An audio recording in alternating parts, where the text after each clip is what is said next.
Hello, good morning. How are you doing, Jerry? So nice to see you.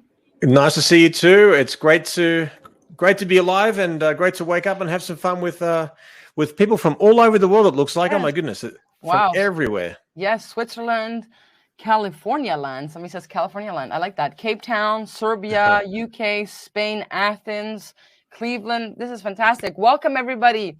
You're getting ready to have a wonderful webinar.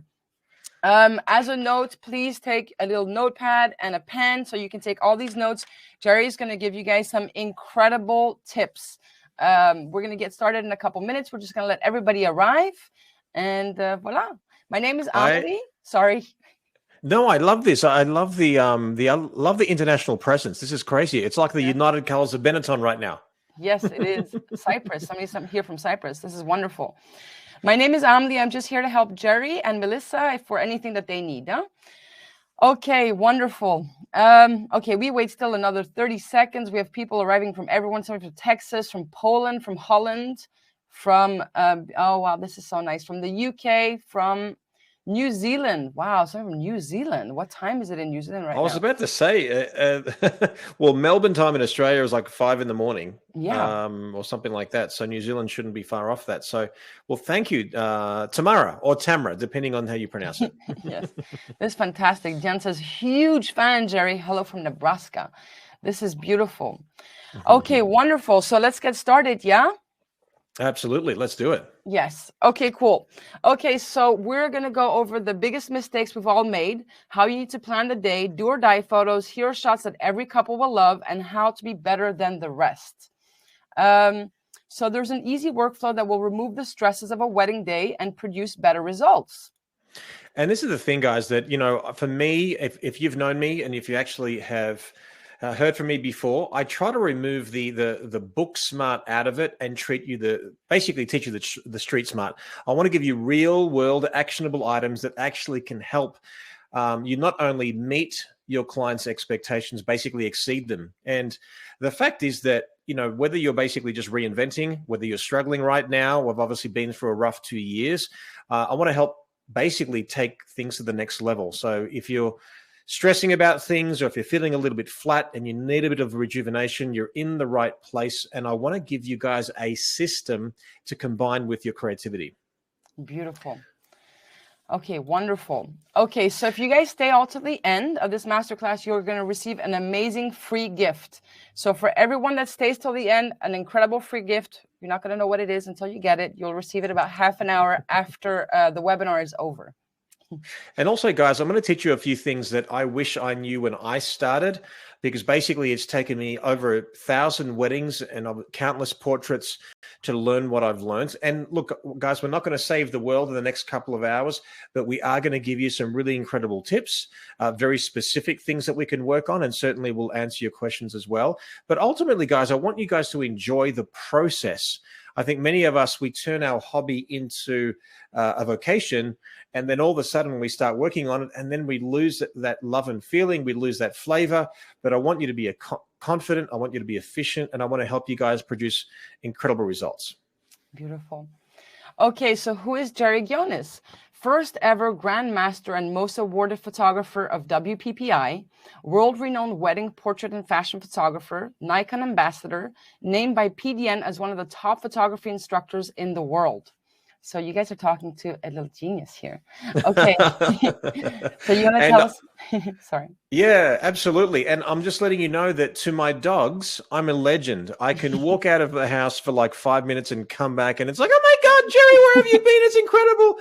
So if you don't have a pet or a golden doodle, I strongly recommend that if you want to feel like a legend every day, all day, just walk out of the house for 5 minutes and life is good. But my story, a quick little brief history about my story. I was given my first camera at the age of 15. I absolutely became obsessed with photography. I did it as a hobby. And then at the end of high school, I worked for a few camera stores. I sold cameras for a living for a little while. Then I studied, it was a 4-year photography course. And after 1 year, I quit because they were teaching me stuff that I just wouldn't use. They didn't teach me how to pose, how to light. Back then, it was a lot of darkroom stuff. So that's obviously a timely thing that happened back then. But where I really actually learnt my craft is actually I assisted a photographer for about 1.5 years with no pay, carrying bags of an experienced photographer. And then that particular gentleman asked me to work for him full time. That was in when I was 20. So I shot my first wedding at the age of 20. And then after 3.5 years, I started my own business. And I basically, when I say my peak, at my quantity peak, I shot personally 100 weddings a year. And that is where I truly learned my craft. And I sincerely believe that wedding photography is the best genre to learn the art and craft of photography. So if you're on the fringe, you don't know whether you want to photograph weddings or not, I strongly believe that if you are actually witnessing or watching a wedding photographer at work, you're watching them photograph weddings, portraits, fashion, boudoir, streetscape, landscapes, with time constraints, weather constraints, and normal people, not just models and all that kind of thing. So for me, it's very, very important. Also, how awesome would it be to watch someone at work? As in, whatever the industry is, imagine, could you learn, let's say, cooking by watching Gordon Ramsay cook in the kitchen rather than him just talking into the camera and teaching like I am now? Now, you'll learn a lot, but the difference is massive. So being able to prepare yourself or put yourself in a situation where you can watch somebody at work, that is actually uniquely priceless. Yes. Beautiful. All right. So the fact is, guys, that we all suck when we start. You just have to know that. Give yourself permission to understand that. And I'm not saying be okay with it, but understand that we all suck when we start. We will all look back at our work and say, man, I could have done better. But I believe that the fact is that assisting somebody, being able to actually learn from somebody, watching them work is really the way to go. Now, funny thing is, I remember actually meeting a photographer and he was really down on himself and basically said, man, I'm just not getting any better. I've been photographing weddings for 3 years. And I go, your work is good. I go, your client's happy? And he says, yes. I said, well, they've booked you in good faith. You've done the work in good faith, but because I'm not happy, I know I could do better. We all can do better. And I said, well, wait a second. How many weddings have you shot in the past 3 years? And he said, 21. I said, so really, you've only been photographing for 3 weeks? I said, well, he goes, well, what do you mean 3 weeks? I go, well, 21 weddings. That is 3 solid weeks of photography. So I go, do you practice your craft not on a paying gig? Well, not really. I'm too busy. I have a day job. I said, well, how do you expect to be better than actually photographing for only 3 weeks? So we have to understand there is a better way, and there is a way that we can learn a bit more efficiently. So that's really what I'm suggesting here. That's what I want to prepare you guys for what we're doing right now. Beautiful. Okay, so what is the way? For me, repetition, experience, and practice will always be your best teacher. Repetition, experience, and practice. Now, not only practice, but actually good practice, actually practicing good technique, because you can practice poor technique and being really good at being really bad. Or you might get a few hits along the way. For example, if you were playing golf and you never were taught properly or how to hold the club, and you always hit to the left and it swings, it swings to the right. Well, what you're doing, why don't you just aim straight rather than, like I said, aiming left because it always swings to the right? There is a better way. So I strongly recommend that you will understand all that as well. So yeah. Fantastic. Okay, everyone. So this is what we're going to cover. The biggest mistake we've all made, how you need to plan the day, the do or die photos you should always get, and hero shots that every couple will love, and how to be better than the rest. So Jerry, I will let you begin. I'm here. I'll remove my camera, but I'm here if you need anything. Yes? Thank you so much. I will have a caramel milkshake, if you can, salted caramel milkshake, and please send it to my address in Vegas. Yes, I will. I know. Thank you, Emily. Thank you so much. Yeah. All right, guys. The biggest mistake that we've all made, okay, especially in this industry and especially when it comes to wedding photography. Well, basically, what is that? Well, let's go through it. Well, you might say to yourself, well, I just want to get lots of photographs. I'm just going to walk around and shoot. And then why aren't my images cohesive? So you might just photograph what's in front of you and then hope for the best afterwards. I think the important thing is, guys, that we need to understand that if we have no sense of purpose and photographing purposefully and photographing for a story, then there is going to be an anomaly. There's going to be some problems. And why is this? Why do we have no sense of purpose? Why are we not photographing cohesively? Why is this just not working for us? Well, the fact is that we don't assist anyone. Most of us started our business really very, very quickly. You want to be a professional photographer, so you start your own business. Big mistake, right? If you want to be a business owner, you are a business owner and you happen to be doing photography. Now, that's another course altogether. But when we're talking about photography, many of us, we have that bug for photography. We love what we do. And then all of a sudden, okay, let's start a business.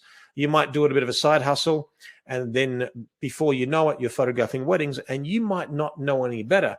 Respectfully, ignorance may be bliss. You may not know the difference between good and great photography.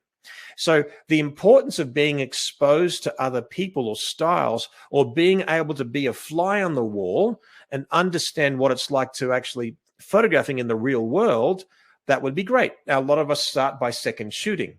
You are not going to learn as much second shooting on a wedding day rather than actually literally holding bags. I'd rather you not basically photograph a single thing.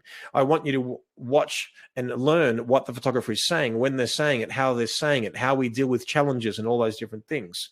So again, I sincerely believe that we need to learn in real life rather than just a textbook. And certainly what we want to do is expose ourselves to, again, as many photographers and as many things as humanly possible.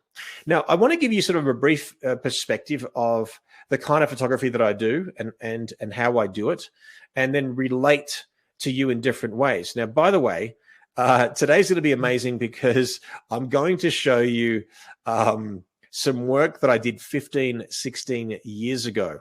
That's coming, and it's horrific. And a lot of people have said after they've seen this particular presentation or part of it that they're more inspired by my shitty work than they are my good work. So that's coming very, very soon. Okay. This particular photograph that you're basically seeing now, that's the start of a wedding album. I sincerely believe that you should seduce the viewer of an album into wanting to see more. Now, yes, this particular couple, although the bride had incredibly blue eyes, gorgeous girl, I convinced them to actually have their entire wedding album monotone, which is very, very rare because once you see something in color, you can very rarely unsee it. So what I did was I actually shot the wedding in black and white in camera. Now, yes, I shot raw, which means I can do anything I want afterwards. But because the location was very romantic and beautiful and it looked like a Scottish castle, then I'm like, let me photograph it in black and white. So the embedded JPEG is in black and white. And then the proofs I showed them. And then, yes, I did convince them to get it. And if those who've seen me in person or you've actually visited a graphic studio booth, this album was also produced as the world's first leather album, where every page flops in your hands and beautiful leather. And that's incredible. So if you get a chance to see that in person, that'd be fantastic. So as you can see here, we've got this beautiful moment of the bride lifting up her face to the light, that gorgeous light coming down, that beautiful light on her face, and that little triangular, nice, beautiful harmony between their arms and how that works. Now, this next particular spread, I popularized very early in my career the idea of doing a reveal with the father. I don't know if I was the first. I believe I was, and because I've been teaching for 21 years ago or so, but being able to create a moment of the father and the bride seeing each other for the very first time. So you're building anticipation. In this case, they were back to back. And I might say something, are you ready to see your father for the last time as a single girl? Now, some people will laugh, some people will cry, or they might even do both. They turned around and boom, this happened. So I quickly learned that when you photograph, especially a wedding, as far as I'm concerned personally, that I was very sick of waiting for the moment. I was very impatient. I'd not only want to wait for the moment, but I want to make the moment. In other words, if the magic is there, I capture it. If it's not, I create it. Okay, this next particular series here, This was photographed in the shower. Why in the shower? Because this was the only little pocket of light that actually, well, not only, but I walk around every single bedroom, every single part of the hotel room, whatever it may be, and I'm looking for little pockets of light. In this case, on the left-hand side, I place him in the pocket of light, make him laugh, and then boom, I've got it. The shot on the right-hand side, the beautiful light coming through, nothing terribly fancy. This is not really award-winning individuals or anything like that. This is just solid, strong bread and butter stuff. Let's keep on moving. Again, I'm not showing you the whole album. I'm just giving you sort of an idea of the kinds of things that I'm doing and how proactive I am. This particular shot here that you're looking at, there's lots of complexity of this photograph. You might not realize exactly what I've done. Now, let me explain. I often refer to light like water. When I'm teaching photographers about light, I often refer to it as a shower head, as a hose. The smaller the hose, the more the stronger it's going to feel on your skin. Like there's lots of power. It's a small hose. It's going to feel sharp and contrasty. In this case, it's a cloudy day. The sun filters through the clouds. Now we have this big shower head, big, soft, pretty, beautiful. In this case, what I wanted to do, the bride is gorgeous. I wanted to soften her forehead. In other words, I didn't want the water to hit on her forehead. And then I just slid her back a little bit so we have that natural vignette that comes from the doorway of the car. If you look closely, I couldn't get the crease out of her face. And what did I do? I placed that crease on the corner of her eye, and it almost looks like a single teardrop, which I think is actually really, really fun. So beautiful. Thank you. And so Dave says, I wish that first looks were more of a thing in the UK. Can you explain how you convinced clients to do that when it wasn't a thing in Australia? I guess I just, Dave, great question. I didn't really make an issue of it. For me, the way it was born, very, very early in my career, a bride came up to me and basically said, can you really, really please immortalize my close relationship with my father? And I didn't really know what that meant. Hug, look at the camera. I don't know. Like, what does that mean? How do you do that? So then I'm like, well, let's make a moment out of it. And then that's when I decided, and those words that came into my mouth, well, let me remind him of the importance of the occasion. And that's when I put the dad basically, next to a mirror, and I ushered the bride into the room, and she could not see dad. And I held the bride's hand, and I did say, in fact, those words, are you ready to see your father for the last time as a single girl? She turned around. Basically, dad laughed nervously. She cried, and it ended up being a beautiful sequence of photographs.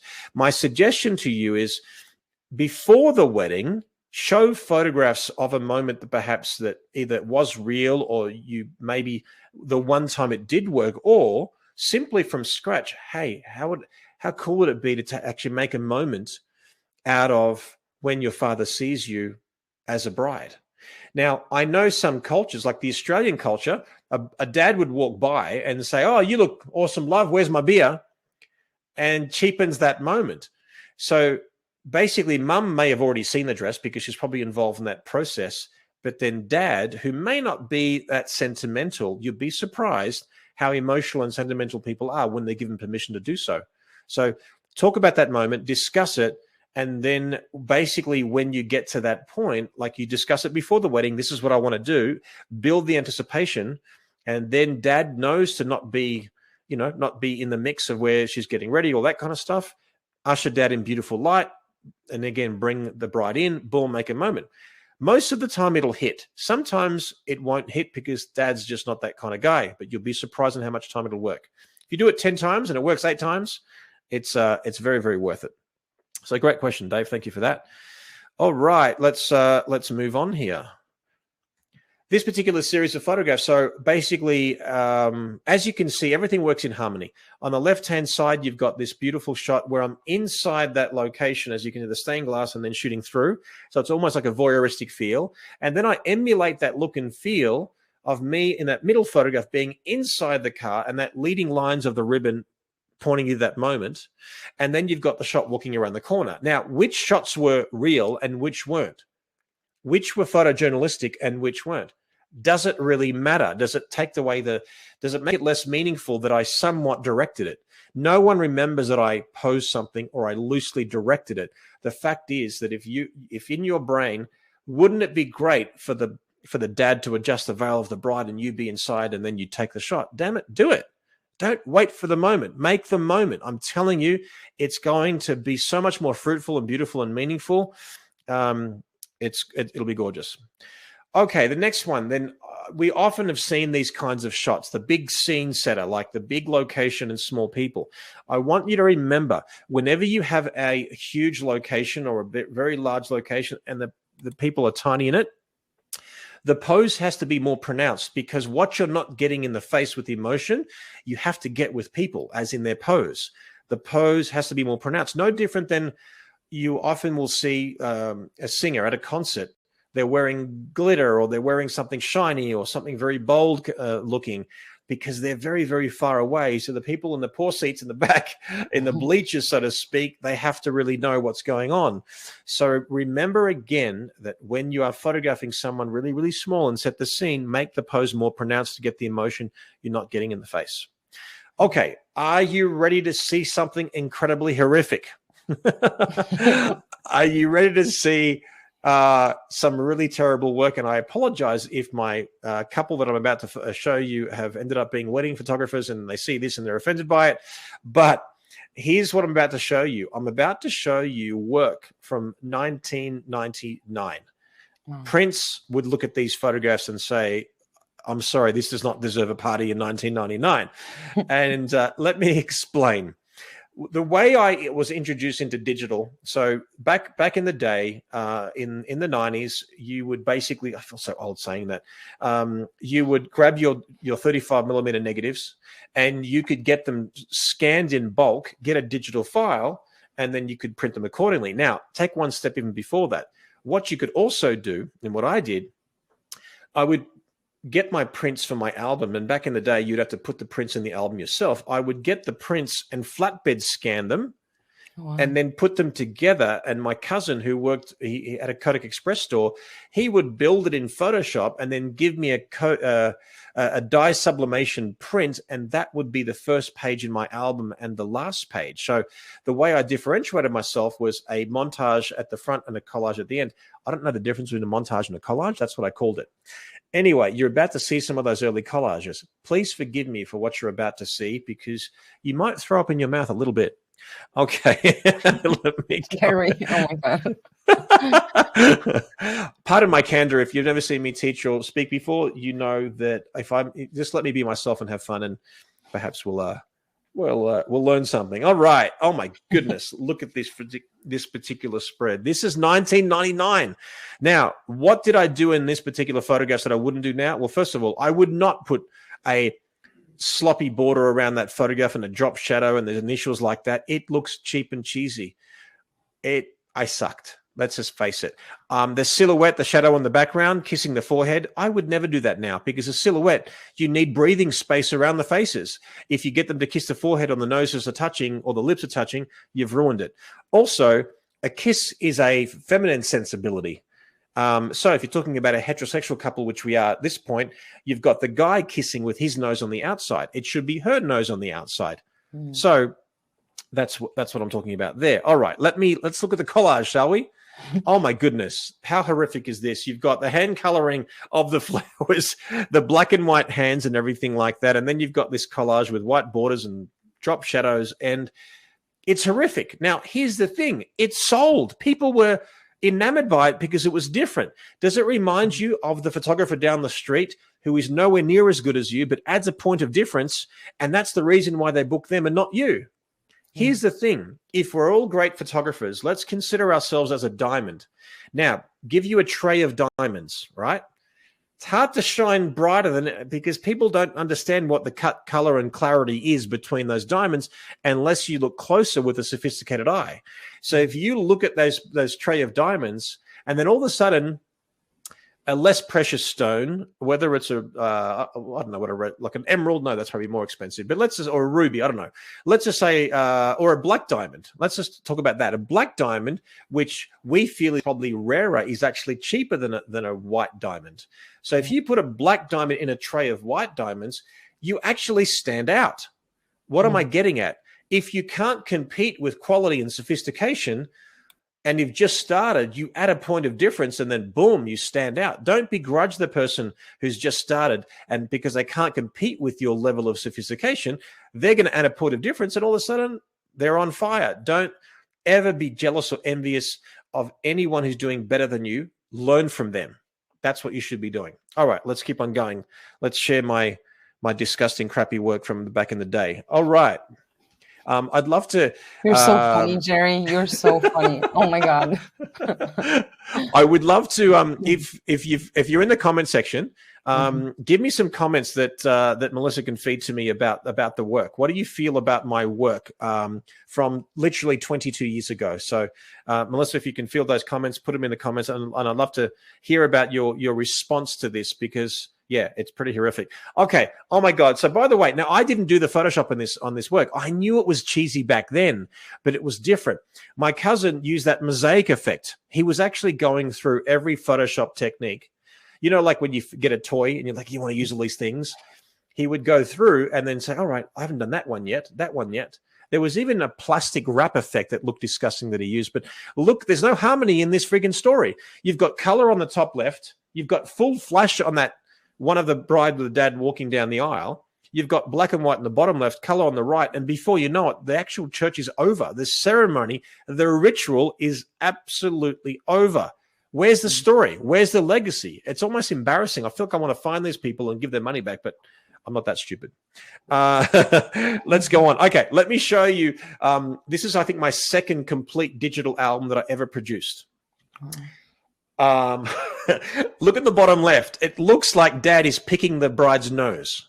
How I did not see that back then, I have no idea. The bride, it's a nice photograph, but my cousin made her black and white, hand colored the flowers, and took out the actual background. Where is she sitting? Where is she lying down? It's ridiculous. All right, let's go to the next one. Do you know Fabio? This is Greek Fabio. Now, by the way, so her nickname was, I forget what it was, but his nickname was Gadget. I don't know why. Let's just leave that to the imagination. Why, maybe things flip out and do different things. I don't really know. But yeah, you've got all these things. You got the top left of, as you can see, of the suit getting ready. You've got the movement of the guy, the shaving. There's no harmony. There's no feeling. There's no story. All right, let's see some comments. All right, thank you for that. You've got Dave says, gulp. Abdul says, busy. Renee, I like the minimalism that you use here. Ha. David says, this type of work you can find in many photographers here in Albania in 2021. Oh my God, yes. And Yella says, too creative, laugh out loud. Isn't it crazy, though, that you're right? There are some people who still do this today. Like, I look at my work back then 22 years ago and say, what the hell was I thinking? And guess what? All of the filters on Instagram and you go into these Lightroom presets and everything, a lot of them are very cool and classy, but some are horrific. You've got to say to yourself, will this stand the test of time? Will this add to what I'm doing or take away? Sometimes, more importantly, than what you keep in a wedding album or a portrait album is actually also what you leave out. So be very careful with that. All right, let's move on with the freak show that I'm about to show you. Okay, respectfully to the couple, I'm taking ownership that it's my problem that this works terrible. Now, look at the bride's eyes. I'm shooting more of the whites of the eyes, the sclera of the eyes, and the catch lights of the flash, which was full front flash, actually was right in her eyeball. You've got sepia, you've got black and white. I've made the groom look bald in that bottom left photograph. It's not pretty. Okay, let's keep on going. On the top left there, it looks like the page boy has just sucked on a lemon. You got a pretty good shot of the background of the church. And then you've got full flash of the bride and the groom signing the register. Terrible. All right, let's move on. What was my cousin thinking? What was I thinking to accept it? He took the green grass and made it look like it was dead, like it looks like friggin' a part of the apocalypse and like the Walking Dead zombie, cartoon stuff.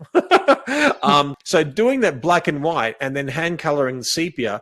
And then I didn't know where else to put the actual bridal party photograph. So I put it on the top right with this ridiculous border because we could.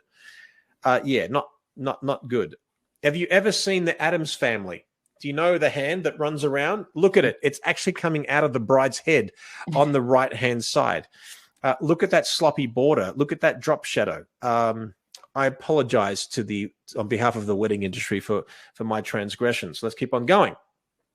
These photographs are actually pretty good, but the main photograph, I've chopped her arm out. I could have framed him within the trees. He's standing very flat-footed.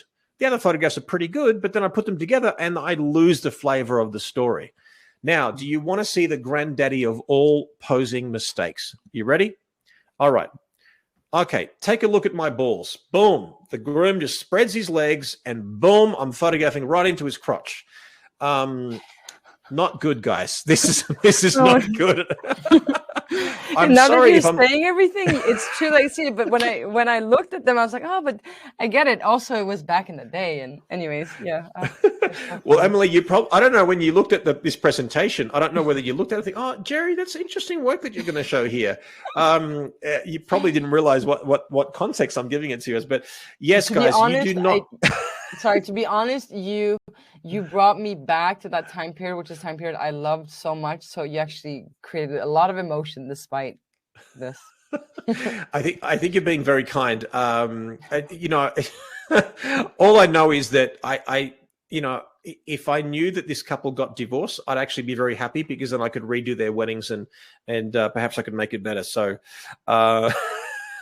Maria says, I feel like I'm watching an episode of Hoarders, Wedding Books edition. That's really funny. Oh my God, that's funny. All right, let's keep on going. Okay, I want to show you the worst spread in the history of wedding photography. Are you ready to see it? Are you ready? Here it is. Boom. I don't know what my cousin was thinking. He made blue tone, then he hand colored it. That gives it more contrast. That the couple look like they're dead. They look like they're in a wax museum and they're dead. You've got the Game of Thrones cups there on the right hand side. Yeah, it's pretty bad. I apologize again on behalf of the wedding industry, but I just want to show you, and I wanted to tell you that we all suck when we start. And that's the thing is that this was about 5-6 years into my career. Now, my work was pretty decent. It was saleable, but putting it like this into an album like this was quite disgusting. But did you notice anything unusual, anything a little bit different on what I've just showed you? I showed you just 2 weddings right now. Well, several of the digital stuff, but this main one and that first one that I showed you, do you notice anything unusual or interesting about what I've shown you? If you've guessed that the location is exactly the same location of that wedding that I showed you 15 years prior, you would be right. So remember this spread? Okay. Do you remember the exact same location? It's the exact same location. Yeah. Isn't it funny how a simple change of perspective and a simple understanding of basically how to actually make things look a little bit better or different will change the game completely? And that is by being able to photograph consistently and over and over and over again, and then realize that sometimes when we want to add the bells and whistles, we should be simplifying and keeping it real. So again, look at that difference. Look at the bridal party difference. Now, I'm not saying I never do a shot where all the guys are on one side and all the girls are on the other. But if you look at where it says, guy, girl, guy, girl, guy, girl, and they're all interacting, it just makes it more modern. Simple. If you look at this particular spread, remember this spread? Let's go to the current version. Now, if you look at on the bottom right-hand side, you will see that I've enveloped the couple within the trees. You will see that he bends his leg that's closest to the camera. If ever you have romance on the heads or the faces, if the legs are doing nothing, you don't believe it. A bride might not know the difference, but she will look at it and say, something doesn't feel right. If you see how his front leg is bent, that his energy is shifting to the girl that he loves. Also, when she puts her arms around him, if she puts the right arm around the left, she's basically hiding that amputation, so to speak. And also, they lean towards the camera, which means we're engaging the moment more. And also, her nose is on the outside, being a more feminine particular perspective. Now, yes, if you're doing same-sex weddings, I would just pick the prettier nose to go on the outside. Does that make sense? Yes, completely. And, that's where it's at. And then, as you can see, that shots on the top left-hand side, again, we're showing you the difference on how that worked. And again, comparing it, there is no comparison. Keep it simple. We try to add bells and whistles. A lot of us will do off-camera flash, underexpose the sky on every single photograph. That shit's been done. Do it, but don't overdo it because it loses its flavor. Like me doing all these montages, if I did one of them, maybe even today, but it was done in a style way, timeless way, you would appreciate it. Yeah. Remember yes, let's see my boys photograph. All those years afterwards, I photographed the couple getting married in that exact location. But you sort of can't compare when you basically look at the difference. Do you remember the shot of the bride laying on the bed? Well, let's show you the difference on how I would approach a wedding today. Wow. I've often said I'll turn the body away from the light source, turn the face back in. Turn the body away from the light source, the bride, and the face back in. Why? Because I get a shadow on the cleavage, middle of the dress, turn the face to the light. Now I get a beautiful shadow on a cheekbone, on a jawline, and it just looks really, really pretty. The shot on the right-hand side, I turned her body towards the light source, but to a point where I'm shooting her on the side of her body, and she's also slim, so she gets away with it. So you've actually got to learn when to break the rule. And when I say rule, rule implies that it sort of can't be broken or it shouldn't be. I don't really call rules. I call them common denominators. After 28 years of shooting, after 21 years of teaching, I believe this will work most of the time with this particular person, with this dress, with this hair, for these reasons. And where you break that common denominator, when it looks good, not out of laziness. All right, let's move on. Okay, so again, look at the difference between those two coverages. Simple. How about we look at the difference between the groom shot or the groom spread and then literally going to there? Yeah. There really is no comparison. We simplify. Again, though, sometimes when you're thrust into this industry and you start shooting weddings, you don't know any different. You just photograph what you think should work or will work. And then, I mean, I've made so many mistakes in my career. I just don't want you to make the same mistakes. Like if you had half an hour or 5 minutes to photograph the groom's coverage, how would you prioritize it? If you were, if it was raining and you had half an hour to photograph, what would you do? And so on and so forth. There are so many different things. Okay, and Yola basically asks, when you say the female nose is supposed to be seen, does that mean they swap sides? Well, it really, okay, so for example, if you're basically photographing a kiss, okay, so traditionally, if this is the camera that's facing us, like I've got a person here, traditionally, if it's a heterosexual couple, you've got a girl here and a guy here, a guy will traditionally just put his face on the outside. I don't know why it's like an animalistic, I want to protect what's mine. So he'll cover up the kiss. I'm saying that the bride's nose should be on the outside if it's a heterosexual couple. Also, shoot over the shoulder of the groom slightly. So now, if you turn the bride's face over here, you can see more of the kiss. Mm-hmm. So that's basically, yes. So if you basically say, hey, couple, go for a kiss, and the guy does this, swap noses, swap sides, boom. Hey, turn a bit so I can see more of the kiss. Lean towards me because you're short and they're taller. Boom, you've got the shot. All right, what else have we got? What lighting do you like using? Good question. And I don't say this frivolously, but it's basically the lighting that I need to produce the work that I do. I think that question is usually singular when people are a strobist. I shoot strobe the whole time. For me, I just use the existing light around me first. That's just obvious. It's easier. It's cleaner. And I can make it look really beautiful. If I need more light, I might use a reflector. If I need more light indoors, I might use an ice light. Like this little light, the edge light is basically an ice light. That's that cylindrical light source that I invented many, many years ago. And we are working on ice light version 3, so stay tuned for that, which is very, very exciting. And then if I need more light, I'll use a speed light. If I need more light still, I use a strobe. But I'm not afraid to shoot in open shade, full sun, backlit. I want to use a variety of light sources so my work has a heartbeat. There's a symphony, not just off-camera flash, off-camera flash, off-camera flash. I want highs and lows, and I want romance. I want soft, pretty shots. I want dynamic shots. And I want there to be a nice, beautiful symphony. So that's what I like to do.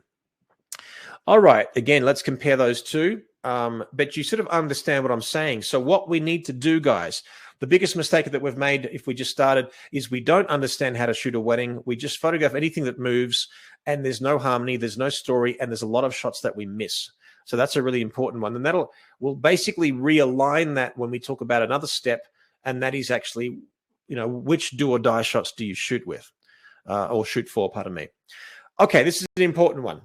So just to refine, you need to shoot for the story, be more specific, harmony between flattery and purpose, because you can just say, well, I just want to make people look pretty, but you want to shoot purposefully. And when you do take a photograph, in other words, when you walk into a room and take that first shot, ask yourself, well, what will go with it? What will complete that spread in the wedding album, and what will complete that wall art collection? Now, for those of you who are only photographing for JPEGs, I strongly encourage you that you do not even offer a collection with JPEGs only. I'd much rather you, even at the same price, include an album with a certain number of sides and then learn how to upsell and do that. And that's another course which we'll probably do in the next sort of couple of months, which will give you some ideas and concepts. Now, let's refine this conversation and round it out. Okay, by the way, I don't photograph many brides like this. She's a freak of nature. She's a friend of mine, drop dead gorgeous and pretty incredible. Beautiful eyes, gorgeous lips, great face, all that stuff, and even more beautiful inside. But this particular spread, all I've done is take two shots, one looking away, one looking at the camera. But look how many ways I can actually produce it in a wedding album. Watch this. I can simply flip the image. Great, a different feeling. I can also crop that shot on the left a little bit closer and allow fuller length. Same photographs. Or I can do one shot, completely panoramic, boom, there it is. Or I can basically photograph closer up an ellipse and then flip the other one. But do you see how many ways I can actually produce this wedding album spread just by two photographs? Every single person watching right now, if you photographed a wedding, you're probably like me and you fall in love with every single bride that you photograph. You have to fall out of love by the time you get home to your partner. So just be careful of that. But what I do is I shoot through the eyes of a loved one, and therefore I only ever see beauty. So it actually makes me feel a certain way. And now I'm saying is that when you get obsessed with a particular bride in one location with one light, you photograph 150 shots, knowing that only 3 will show up in the friggin' wedding album. So why shoot 100 shots? Shoot 3 or 4. Make her look different. Go do something different in the next time. Make sense? So ultimately what I'm suggesting is we need to shoot for purpose. We need to shoot for wall art. Another example of another couple, this is basically this particular series of photographs. Some of you may have seen me do this live on my Facebook channel. I did 56 shots in 50 minutes, and that's whilst I was teaching. If I wasn't talking into the camera like I'm doing now, I probably would have done this in maybe 25 minutes or half an hour. But have a look at all of these shots and how specific they were to basically show you the end product. So have a look at all of this particular series of spreads of a wedding album. And all I did was change my angle, change my perspective, my cropping. The lighting was pretty, turn the body away from the light, face back in. With the groom, turn his body to the light and the face back in, and so on and so forth. That shot that you see, this particular one, so the one at the end, this was in camera. Okay, so this was not actually done in Photoshop. This was an in-camera multiple exposure. And you might think, well, how the hell did you do that? At the end of today's presentation, I'm going to show you video footage of me producing this very photograph. So I hope you really enjoy that. Yeah. All right. Secret number 1. It's not so much a secret per se. I just wanted to share my experience with you in terms of the mistakes that I made, perhaps the mistakes that you're making, where you're not shooting for story, you're not shooting to sell. And again, you're not harmonizing the balance of shooting for purpose and selling and flattery as well. That brings us to secret number 2. And again, it's not a secret because now we're divulging it, but let's just call it a secret because it sounds sexier. Okay. How you need to plan the day. How do you set yourself up for success and give yourself basically every opportunity to perform well? So how many of you struggled with the imposed timeline and weren't able to deliver an amazing product? Let's put our hands up for that one. Or you've had an overzealous wedding planner, right? Wouldn't it be cool if you could just zap people away, like just or a smoke bomb, and then just boom away. So many people think it's a stressful day. I don't want to be impolite and just be too aggressive with what I want from the couple. Well, they're paying by the hour, so it's really up to them. If they want 3 hours, 4 hours, more hours, whatever, it's up to them. Well, it wasn't my fault. The couple's expectations were unrealistic. Guys, that's your problem. That is your problem. And I say this, that a lot of things that happen, and the reason why you actually are getting unhappy clients is because you haven't set boundaries and made the couple understand what the expectations are or should be, let alone how you should actually be possible to exceed them. So let me go a little bit further. We've also all been there with a bride who gives you 50 shots from Pinterest and say, well, this is just an inspiration and I just want you to photograph every single one of these shots on my wedding day. Are you telling me you want me to photograph the best shot of every wedding photographer and expect me to do it? I've had brides come to me and say to me and show me a photograph in front of the Eiffel Tower. And I'm like, now being in Vegas, I could have the Eiffel Tower's down the street. I've got Egypt, I've got Italy. It's fantastic. I've got New York down the street, but this was when I was in Melbourne. They showed me a photograph in Paris. How the hell am I going to do that? So you have to actually understand and make the couple understand what the expectations should be, but also learn how to adjust your collections that gives yourself every chance to perform. So the big mistake is charging by the hour. That's a big mistake, and especially in the American culture, and I'll discuss that shortly. Or you just accept the timeline from either the couple or whatever it may be, or you promise them everything. And the fact is that if you do have a less coverage or a smaller coverage, there's less story. And then you as a photographer look bad. In other words, if you have a 4-hour coverage, by the way, I'm not talking about a small little island wedding or a small little Vegas drive-through wedding. I'm talking about a wedding where there's a ritual of some description, like a ceremony. Families come together in some way, and there's some kind of celebration, like an evening reception or a luncheon, which is a lot of weddings that we do. So if they book a 4-hour coverage and someone looks at those photographs, they're not going to say, well, you obviously hired a photographer that gave you a 4-hour collection. That's why there's no story. So you might say, well, Jerry, I've been offering an hourly rate for so many years. Why is this a problem? Here's why it's a problem.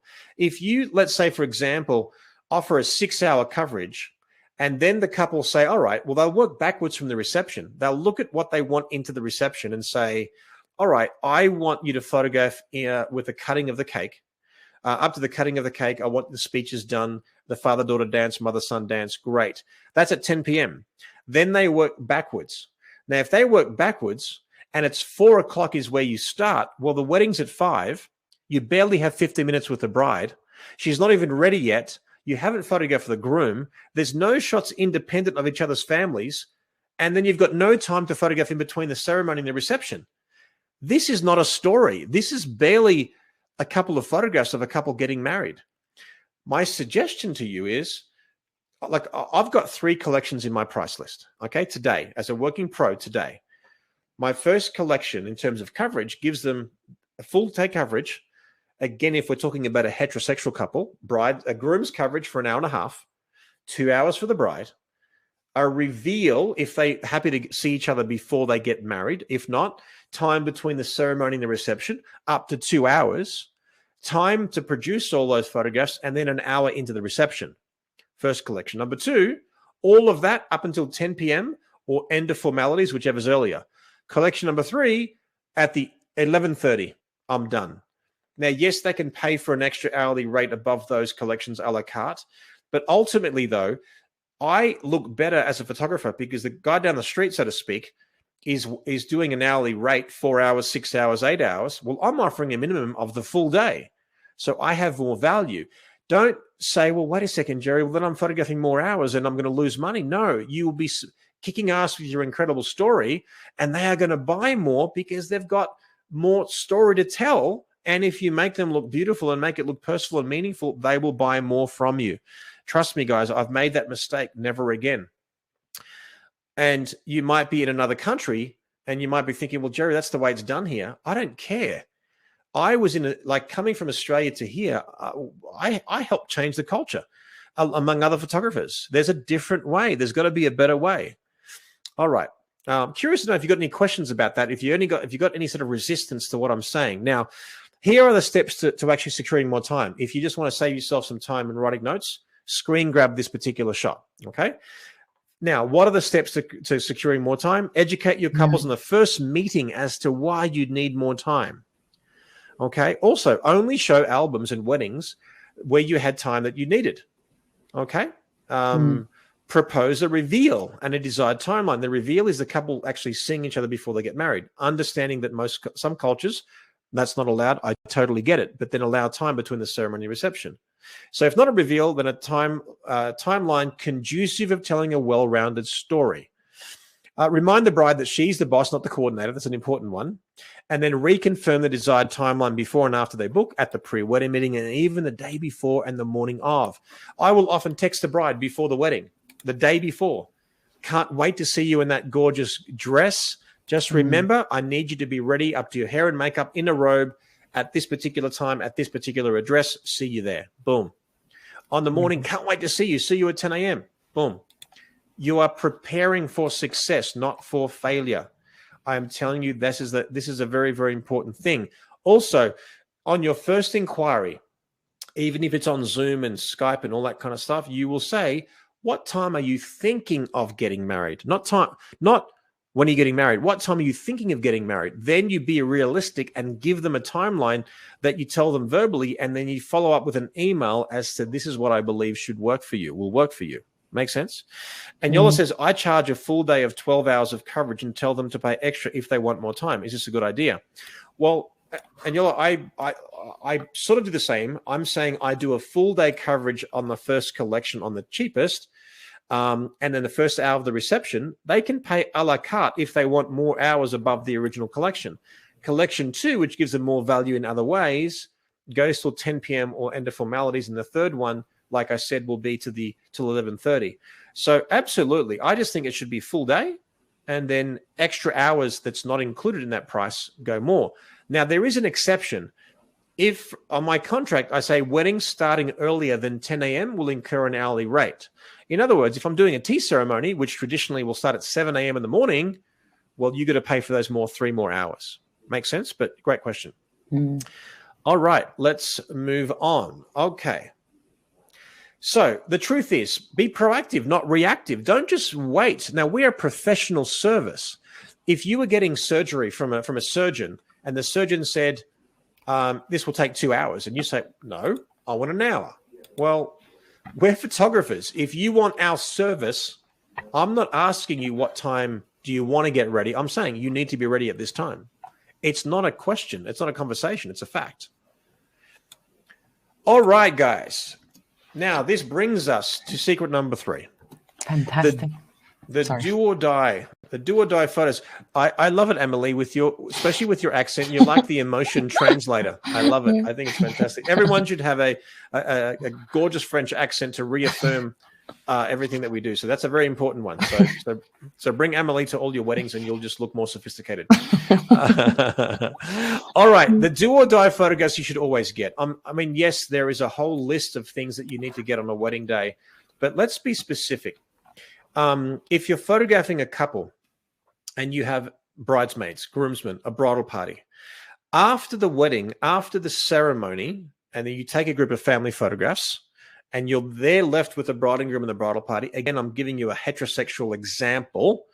Then there are a series of photographs that you basically need to do. So let's go through it. All right, let's click on the next one.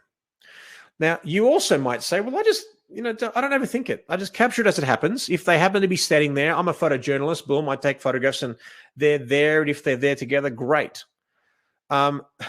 The very first wedding in my career where the couple said, don't pose a single finger, just photograph me. Okay. So I did. Then they said, well, Jerry, where's this shot? Well, where's that shot? Well, you didn't stand next to your mum. You didn't stand next to your dad. You didn't stand in good light. Why am I looking funny? I'm looking a bit, round about the edges. I'm like, oh, what's going on? Well, like, that's the way you stood. It's not my fault. That's what you wanted.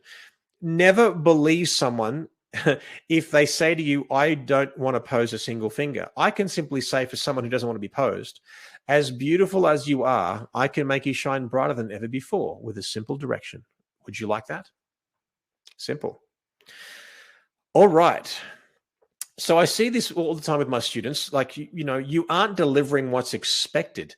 You might say, well, they didn't tell me what their expectations are. Well, they don't know until they see your photographs. I am telling you, after 1,000 weddings, the following shots I'm about to show you are do or die. I'm not saying you're going to die over it. I'm saying metaphorically, you have to do these shots. Otherwise, you'll be in trouble.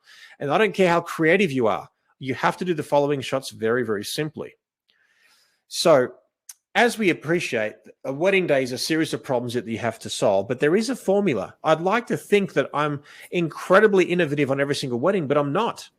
There are some formulaic things that we just simply have to do.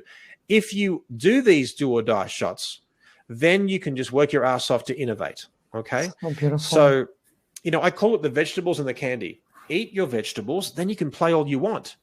I even had a mentor session of a photographer yesterday. We had a private one-on-one mentoring, and he does incredible work. And he said, there's something that I'm missing. I said, what you're doing is you're repeating your poses on every single shot, every single wedding, and you feel there's no variety, but you're not taking any risks. You're playing it too safe. So he was just doing the do or die and being afraid to crop a little bit differently, change a different perspective or do that thing. But remember, if you don't do these shots, your couple are going to freak out. So what are they? How do I follow the formula and be spontaneous? And then how do I know what decisions to make? One of my favorite sayings, guys, is creatives aren't short of ideas. The problem is committing to one. I believe decision-making is the most important skill in life. You think about it, one decision or one bad decision can change your life for the worse. One great decision can mean you're on top of the world. Yeah. So you walk into a room, you've got 1,000 ways to photograph a bride or a groom. You can sit there and second guess it, or you can just pick one and pretend it's the best idea ever. One perspective will get you the result confidently and quickly. One will keep you guessing and say, what the hell do I do now? So let's go through the do or die shots. There are 7. Again, respectfully, I'm giving you a heterosexual example of a couple to give you an idea of what I'm talking about. Okay, so if you're doing same-sex weddings, just follow the same formula in this particular way. This is not going to win any awards. This is a traditional full-length portrait. You may have seen me talk about shots before where the hand of the guy is in his pocket. And Jerry, you've told us that the guy's hand shouldn't be in the pocket. Well, no, if they're kissing, the hand shouldn't be in the pocket, because if the faces are in love, the hands need to be in love. Therefore, there's an issue. In this case, I want to see the suit. I want to see the dress. And they're standing there smiling, looking into the camera. Boom, it's done. That's your first do or die. Full length of the couple. Great. Mm-hmm. Next one. What is that? It's going to be a close-up of the couple. This is one for the mantelpiece. This is one for grandma. She doesn't want these creative crops and backlit friggin' flash and all that shit. She doesn't care about that stuff. You need to just nail a beautiful, clean close-up. Fantastic. Next, what do you need to do? Well, you need to do a traditional full length of the bride. If you can, you will also do a shot from behind. If you spent all this money on the dress, you don't get a shot from behind as well. That's an issue. But let's just call this a full length of the bride. Great. Then I do a shot of the groom on his own.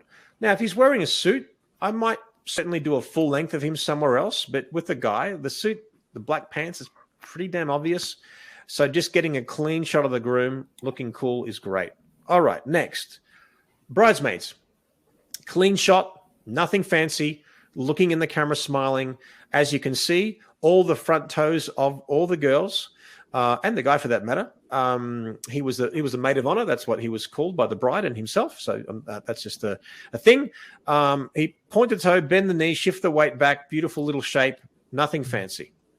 Then a shot of the boys leaning forward, slightly bending that front knee. Some of them are pretty static, but I quickly get that done. Then I do a full bridal party shot. Nothing fancy. This is not going to win an award. We just do this shot. We're done. So now let's reiterate those shots that I just talked to you about. Full length of the bride and the groom, close up of the bride and groom, bride on her own, groom on his own, girls on their own, guys on their own, full bridal party, 7 do or die shots. Let's say you had an hour left and you did all of those photographs and the bridal party were with you along with the bride and the groom. Simply do those shots again in a different way. A different full length, a different close up, a different bride on her own, a different groom on his own, a different girls, a different guys, a different bridal party. I'm going to show you very shortly in this presentation of this very, very wedding, different versions of those shots. Yeah. Nothing ridiculously different, but just a slight difference where you're like, man, that really adds a lot of flavor to the wedding. So what am I saying? The truth is, do what you have to do, then do what you want to do. That's just a mantra in life. I'll often tell my nephew and niece, like, don't look for the quick win. Do what you have to do, then do what you want to do. That's just life in general. All right. Secret number 4. Hero shots that every couple will love. Oh my goodness. What did I just show you? A underexposed sky with off-camera flash. Do you see though? I haven't shown you a shot like this yet, but now that you've seen it, you're like, wow, if I did this kind of shot every single time, it would be boring. It would lose its flavor. Pick and choose what you're doing. If you watched a movie and the entire movie was a car chase scene, that'd be boring as hell. If it's just an incredible scene with a car chase and you had a couple of those, you would say, damn, that's pretty cool because your heart was pounding, then you rested, then you fell in love, then you cried, then you held your breath, and then boom, an action scene or whatever. Fantastic. So give your wedding a room to breathe a little bit, you know? All right. Some people say, I couldn't get the wow image. The couple were lackluster. They were boring. They were friggin' boring. I'm not creative enough, or the location was uninspiring. People have the impression that I photograph high-end weddings. I don't, guys. In my 1,000+ weddings, probably less than 10 I would consider high-end. For those of you who've been following me and seeing my work over the years, you might, well, Jerry, you only photograph gorgeous people. I'd like to think that I just make them shine brighter with lighting and posing in the way I work with them. If you see some of the brides and grooms that I photograph on their Facebook profile, you just would like, okay, they're normal people like you and I, but man, you add that polish, it will work.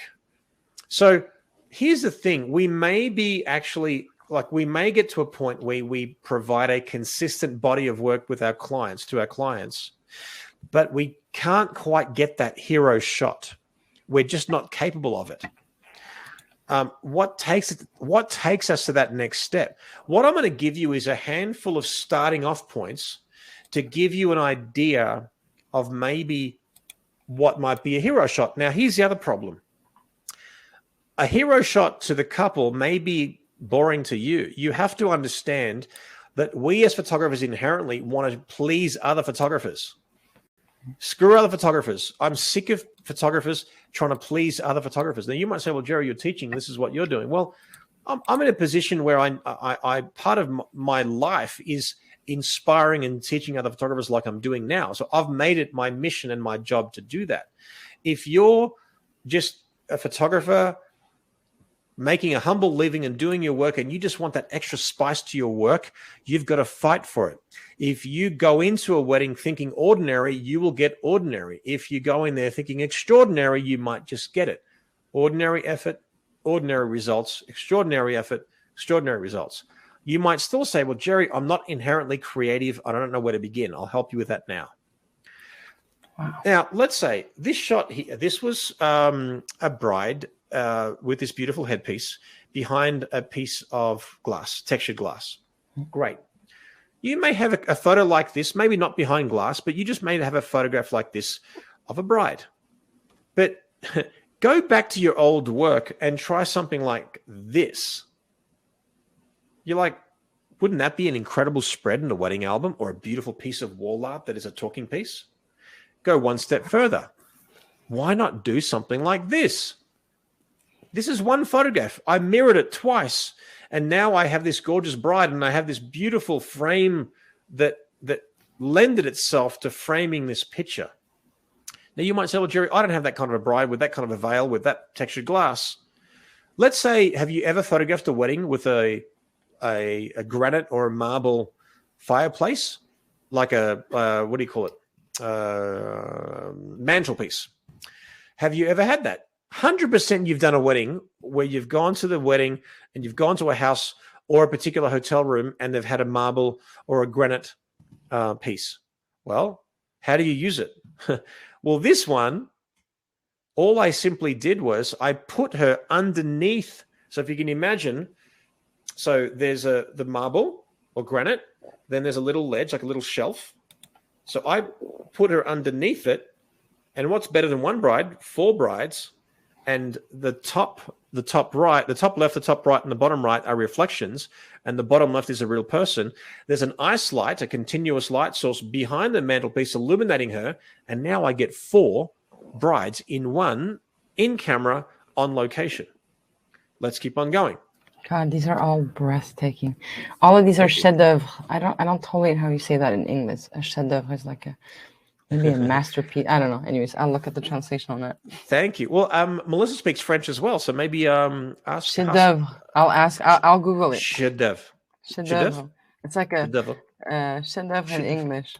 Chef d'oeuvre. A masterpiece. There we go. That's the word. Thank you. These are all masterpieces. Oh my God. Thank you. Thank you.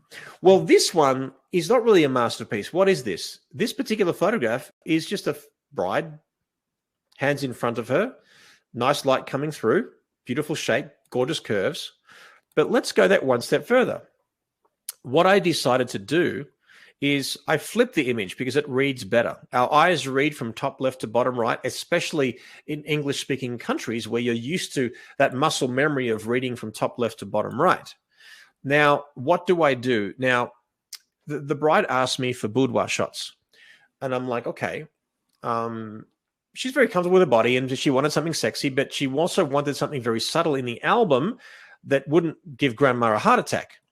So I photographed the exact same pose, nude, so she's completely nude, but the exact same photograph. Then what I do is I increase the midtones of the shadow in the background, and I merge her nude form into the background. Do you see very, very, very subtly that nude form in the background? So beautiful. Oh my God. It's tasteful. No one would see this, even if you're offended by nudity. You wouldn't look at this. I can't imagine anyone looking at this and being offended by it. And if you are, you should not be an artist, because the human body was the most beautiful creation to ever be created. Now, whether you believe in God, Buddha, Allah, evolution, doesn't matter. I believe it's the most beautiful thing ever created and the most complex thing. Now, let's keep on going. A wow shot. You may be so close to a wow shot that you don't even know it. Let me explain. This is a big window, but I've made that window look like a small light source. Now, what you would traditionally probably do is most of you would actually turn the bride's body towards the light source. And then if you're lucky, you might turn the face back into it. But what I've done here is I've turned her shoulders away from me, turned her chin back into her shoulder, and got her close to me so that little tickle of light tickles her face.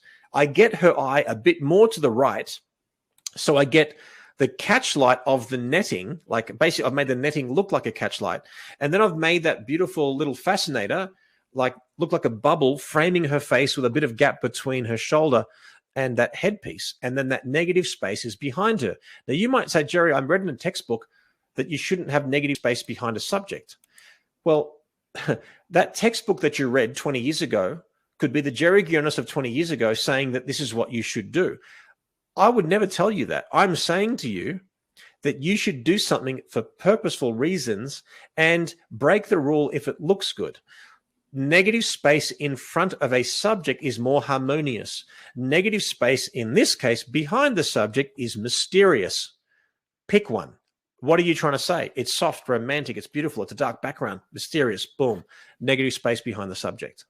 Don't overthink it. If it looks good, if it feels right, go for it. Don't stick to traditional rules that never give you that freedom to play. Otherwise, you're a glorified karaoke singer. Like you're just singing a song like the same way. That could be boring. It could be fun depending on what you sing, but it could be boring. Now, this shot, I used the exact same window. I just literally put my back to the window and then I flooded the light over here. Now, I wanted a soft and vulnerable look. It is a boudoir shot. So she's, obviously she's topless in the front. But she's got that sort of soft, vulnerable, gorgeous sort of feel. All I did, though, was I didn't like this photograph that much. It felt too vulnerable. I simply took a few steps to the left. I changed my lens. I think from memory, it was an 85 1.4 or a 105 1.4. And then I changed my angle. Now I've turned the body away from the light and the face back in, or I was just in the wrong angle before. Does that make sense?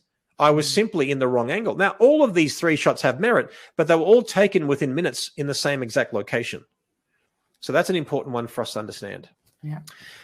Okay. Have you ever taken detail shots? Are you like me? Do you hate detail shots? Why do I despise detail shots? Now, you might say, well, Jerry, you know, you're all about the meaning. And if it's meaningful to the couple, photograph it. Well, yes, I agree with you.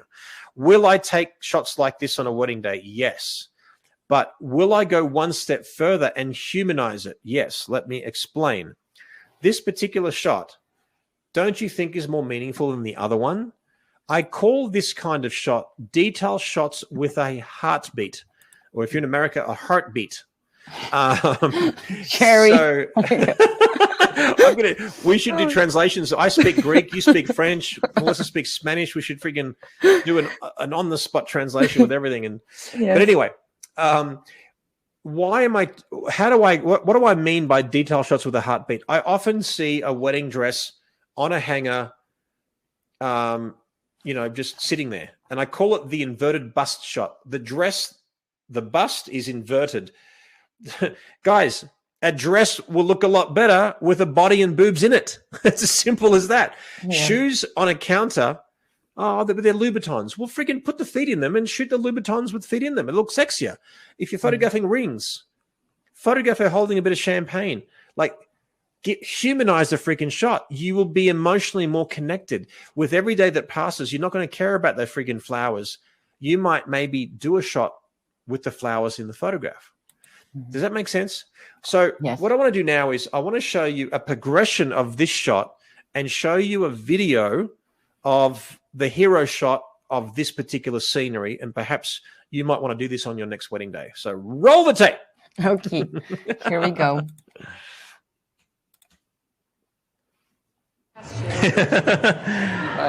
I need you to wedge that in your arm. Tilt your head away, darling. And then turn your face down towards the light. Bring those lights more this to the things and a bit higher. All right. Look into the lips. Stunning, guys. Stunning. Chin up a bit. Gorgeous.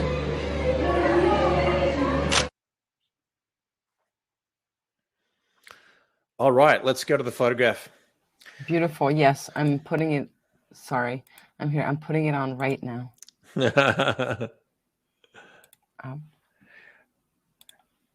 So, guys, what did I do? Well, great location, amazing place. But don't you think this has so much more meaning than just photographing the candles on their own? So what I'd like you to do is go into the reception venue, and whether like before everyone walks in, if you can, if not, even during the reception or even after the wedding finishes, get the couple and take a photograph. Now, just to remind you, we're talking about hero shots. These are shots that I'm prompting you to do, which in your mind, mate, well, that's not really unique because you're telling me what to do. I'm giving you a starting off point and telling you that these kinds of shots will impress your clients. Therefore, be a wow. Therefore, give you an elevated album and a finale to your album and something for the wall and things like that. This one, as you saw, was some ice lights, and they were holding the ice lights themselves behind the couple. I exposed for the background. Boom, we take the shot, and this was their last shot in their wedding album. Now, what started off this for me, if you've seen my work before, you may remember this one. This is sort of like one of my iconic shots in my legacy folio, as I call it. This was a shot that took a while to shoot. So I photographed the wedding. I said to the couple after the wedding, it's like a midnight or whatever it was, guys, I've got a great idea for a photograph. I want a disheveled background, just you having a quiet moment. Beautiful way to finish off the album. They said, Jerry, we love you, but we've got a dance party and after party just next door. And we're over it. I said, I completely understand. I tell you what, how about this? do you have to walk past this area to go back to the bridal room before you leave for home? They said, yes. I said, well, if I'm still here by the time you walk back, then you're going to promise me that you'll allow me to take this photograph. Even though I'm freaking doing you the favor, but what the hell? Let me just make it out as if you're doing me the favor. Great. And much to the dismay of my assistant at the time and my wife, we're just sitting there. An hour and a half go by. That's 1:30 in the morning. They see me surprised, like, what the hell? I didn't think you'd be here and to this point. So I sat them down. I put 4 or 5 tea candles on there. It's important whenever you're photographing with light source underneath the couple, you need to get them to lean towards the light source to get rid of the unflattering shadows on the upper cheekbones. We expose to that beautiful background, and boom. When they saw this shot, they ended up purchasing it as a beautiful double spread in their wedding album and a 40 by 60 inch print. This was a $2,000 decision for me to stay there for an hour and a half. This formed the foundation in future weddings where this became a signature shot of mine. So this is another version of it. Maybe not as spectacular, as in the spectacle wasn't as amazing, but this was people in the background and beautiful light in the foreground and a couple having their own time. This wedding was a gorgeous little moment with Christmas lights in the background and a cute little shot. Beautiful. So this, you can do at any wedding. I don't care if it's a 3-person wedding. I don't care if it's a 500-person wedding. Get them in the foreground, expose for the ambience, add a little bit of light, and boom. Now, this is a perfect bridge to show you about Christmas lights. Now, I love Christmas lights. We call them fairy lights in Australia. I've done this shot and popularized this over the years. And that is basically bring anyone way, way, way from Christmas light. It doesn't have to be Christmas lights, by the way. It can literally be after the wedding. You literally just go on the street, find some lights in the background, get them out of focus. This particular shot, there was an off-camera flash behind them. So now the biggest mistake people make when they do this kind of shot with an off-camera flash behind the couple is you are too close and you are too low. Therefore, this gets lit, the nose gets lit, and it's not even. What I do with Melissa is we have a speed light. I have a white monopod. Why white? Because then I can sort of, in the background, I can see whether you're in the shot or not. Melissa will actually hold the speed light, extend the monopod, hold it up high so that it's actually directly behind the groom. Why? Because the groom has usually got a bigger body and a bigger head, and points the flash in between the couple evenly. Then I expose for the ambience, add the flash about 6 feet behind the couple and nice and high behind the couple, pointing directly at them, and voila. Oh, that's for you. That's for you. Thank you. Amelie. Amelie's my favorite movie of all time. I just love that movie. I think it's incredible. Yeah, it's beautiful. If you haven't seen it, where the hell have you been? Go watch it. It's incredible. Fun, quirky, dramatic, beautiful, romantic. My second favorite movie is, oh man, I've just got a loss. Melina. And ironically, my top 3 movies in the world are non-English speaking. So Amelie's number 1, Melina with Monica Bellucci, beautiful story, and Intouchables, not the American version. Yeah. Oh my God, how amazing is that movie? I laughed, I cried. It was beautiful. It made me rethink my life, that movie. I actually know both of those actors, and they're like in real, and they're very, very sweet people. You know those actors? Come on. A little bit. If you see them, just tell them that Uncle Jerry just loved their friggin' their movie, and it's one of the best movies that I've ever seen. So thank you. Okay. That's amazing. Off air, we'll talk about that. Okay, This shot. What did I do differently? Well, this shot, I turned her bust a little bit so that the light will actually tickle her bust. Also, it's a bit of an angle, and also he's slightly towards the camera, more forward. So the light is bouncing off his face and giving her more of a glow. So you see what I'm saying is that these are hero shots that you can do anywhere. Let's go one step further. This was a wedding from late last year. Beautiful little Chevy, and they had these Christmas lights in the tree. So they brought it in the foreground, beautiful little pose, and then boom, I've got the shot. What about silhouettes? Let's talk about silhouettes. Well, how do you actually bring out the best in a silhouette? Now, this particular wedding, you're about to see this photograph. Believe it or not, this was a shot where I finished the wedding. I was done. I was driving home. This was in the country. I wasn't commissioned to shoot the whole reception. I was driving home and I see an incredible sunset forming. And then I see a gap between the trees and I'm home free. I'm like, I was tired. I was thirsty. I was hungry.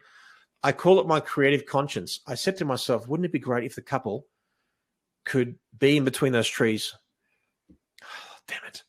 Drive back. I literally walked into the reception. I said, guys, no questions. Come with me.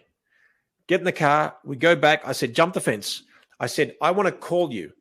So I want to ring you. So I called the groom, put me on speaker and put the phone in your top pocket. Great. See those trees there? Walk towards those trees. The sunset was more brewing. I'm like, keep on going. I posed them with the speaker of their phone. And what did I say earlier today? If you are posing a couple and that's a big landscape and small little people, the posing has to be more pronounced to get more of the emotion that you wouldn't get with the faces. I pose them, I take the shot, and this is the shot that happened. Wow. Now, this was a wow shot, but also, what did I say to you? Ordinary effort, ordinary results, extraordinary effort, extraordinary results. I was home free. I couldn't be bothered taking it. I did it, but this is one of my legacy photographs in my folio. Let's keep on going. This one, they asked me to drive up in a car park overlooking the city, and it was really boring. Like an off-camera flash, there was no clouds, and it was boring. I'm like, well, you know what? On the way here, I saw an orange wall, and a lot of us may have put them in the sun, but the trees were giving me the idea. If the trees looks like they're dancing, well, wait a second. If I get them dancing and have a gap between their body parts and get them connecting, and I got her to actually flip and kick her heel up. So basically, now if you look at the perimeter of the tree around them, the trees are mirroring almost exactly, even with the roundness of the trees around his head. The trees gave me the idea of the pose. Have you ever photographed a tent wedding and you can see a translucent, like people in the background, everything like that? Did you ever think that you could just simply walk outside and do something like this? And pardon me. I'm just going to move you to the other side. Can you move it? Yeah, that'd be great. Yes, just there we go. Voila, there we go. Okay, do you see that photograph right there? But you see the band playing and people dancing, and then the couple I isolated in a little pocket of light. And I would continue to do this until this very day, on a wedding day, where I'll isolate an area and have a gap between the body parts, and I get this beautiful romantic notion. So what happens is you have an idea, and then you manifest it, and you keep on going, and you it's like a feather in your cap. Oh my God, that worked really well. Holy shit. Boom, feather in the cap. Next time you see like a pocket of light on a wall or something, you will say, what if I did something like this? Then let me go one step further. What if I was simply to turn the bride's bust a little bit, get that little bit of a tickle of light on her bust, and now you get a silhouette, but that beautiful luxury of what's going on there as well. So you see what we're doing is I'm giving you like a little push. You got your bread and butter shots. You're capable of doing a really good wedding, but why don't you use these as what I call creative triggers? So let's discuss this. So you might say, well, Jerry, on top of all the things I have to think about, you want me to freaking think of hero shots? How do I create these? And do I plan these? Well, what do I do? Guys, I get it. But the fact is, and the truth is, that you should always go into the wedding with the enthusiasm of your first, and with in my case, the experience of my 1,000+ weddings. Just know that as you do these shots, you will simply get better and better. So I've just given you some examples. So the triggers to look for: detail shots with a heartbeat, a quiet moment at a reception, Christmas lights and silhouettes. or detail shots with heartbeat. Yeah. That's my impression of you. Quiet moment at the reception and Christmas lights and silhouettes. Voila. That's so funny. All right. Brings us to secret number 5. How to be better than the rest. Okay. Well, that's a tough one. At the end of the day, there is no such thing as the best in photography. It's just all about perception. It's all about reputation. But ultimately, guys, you need to be in control of the timeline and what you do and get a variety of images in a short amount of time. I mean, the thing is that we are so pigeonholed into one way of thinking that we'll never actually get beyond that, because we are repeating the process of doing, like those do or die shots that I told you about. You are just doing those do or die shots, or you may think of different poses and you are repeating them every single wedding. Do I do that? Yes. Do I create more time for myself, an opportunity to go that one step further and try something a little bit different, which again becomes a feather in my cap. And the next wedding that I go to that I don't have much time, but I want to wow them, I'll bring those shots out that I've done that I know that will wow them, that I've sort of done before, but they will freak out and they love it. So you might say, I don't have enough time. The location was a little bit shitty and boring, and I couldn't get enough variety. And I'm with you. I've been there. But the fact is, like I said to you earlier today, there'll be times where you capture the natural magic on the day, and then there'll be times that you create magic of your own. Now, what I'm about to show you right now, that this is basically the groom's brother. They're twins. They're recessional. They get married. They come down. And this is them about to give a high five to the new brother-in-law. I'm going to show you a little snippet of the recessional, and the fact, and to show you that I do shoot photojournalism. You know, if it's there, it's really weird. When I photograph, I'm looking in the camera, but I'm constantly with one eye left and right. And if some movement like triggers me, I'm like, oh, wait a second, that's even better than I'm looking at. Boom, let me go here.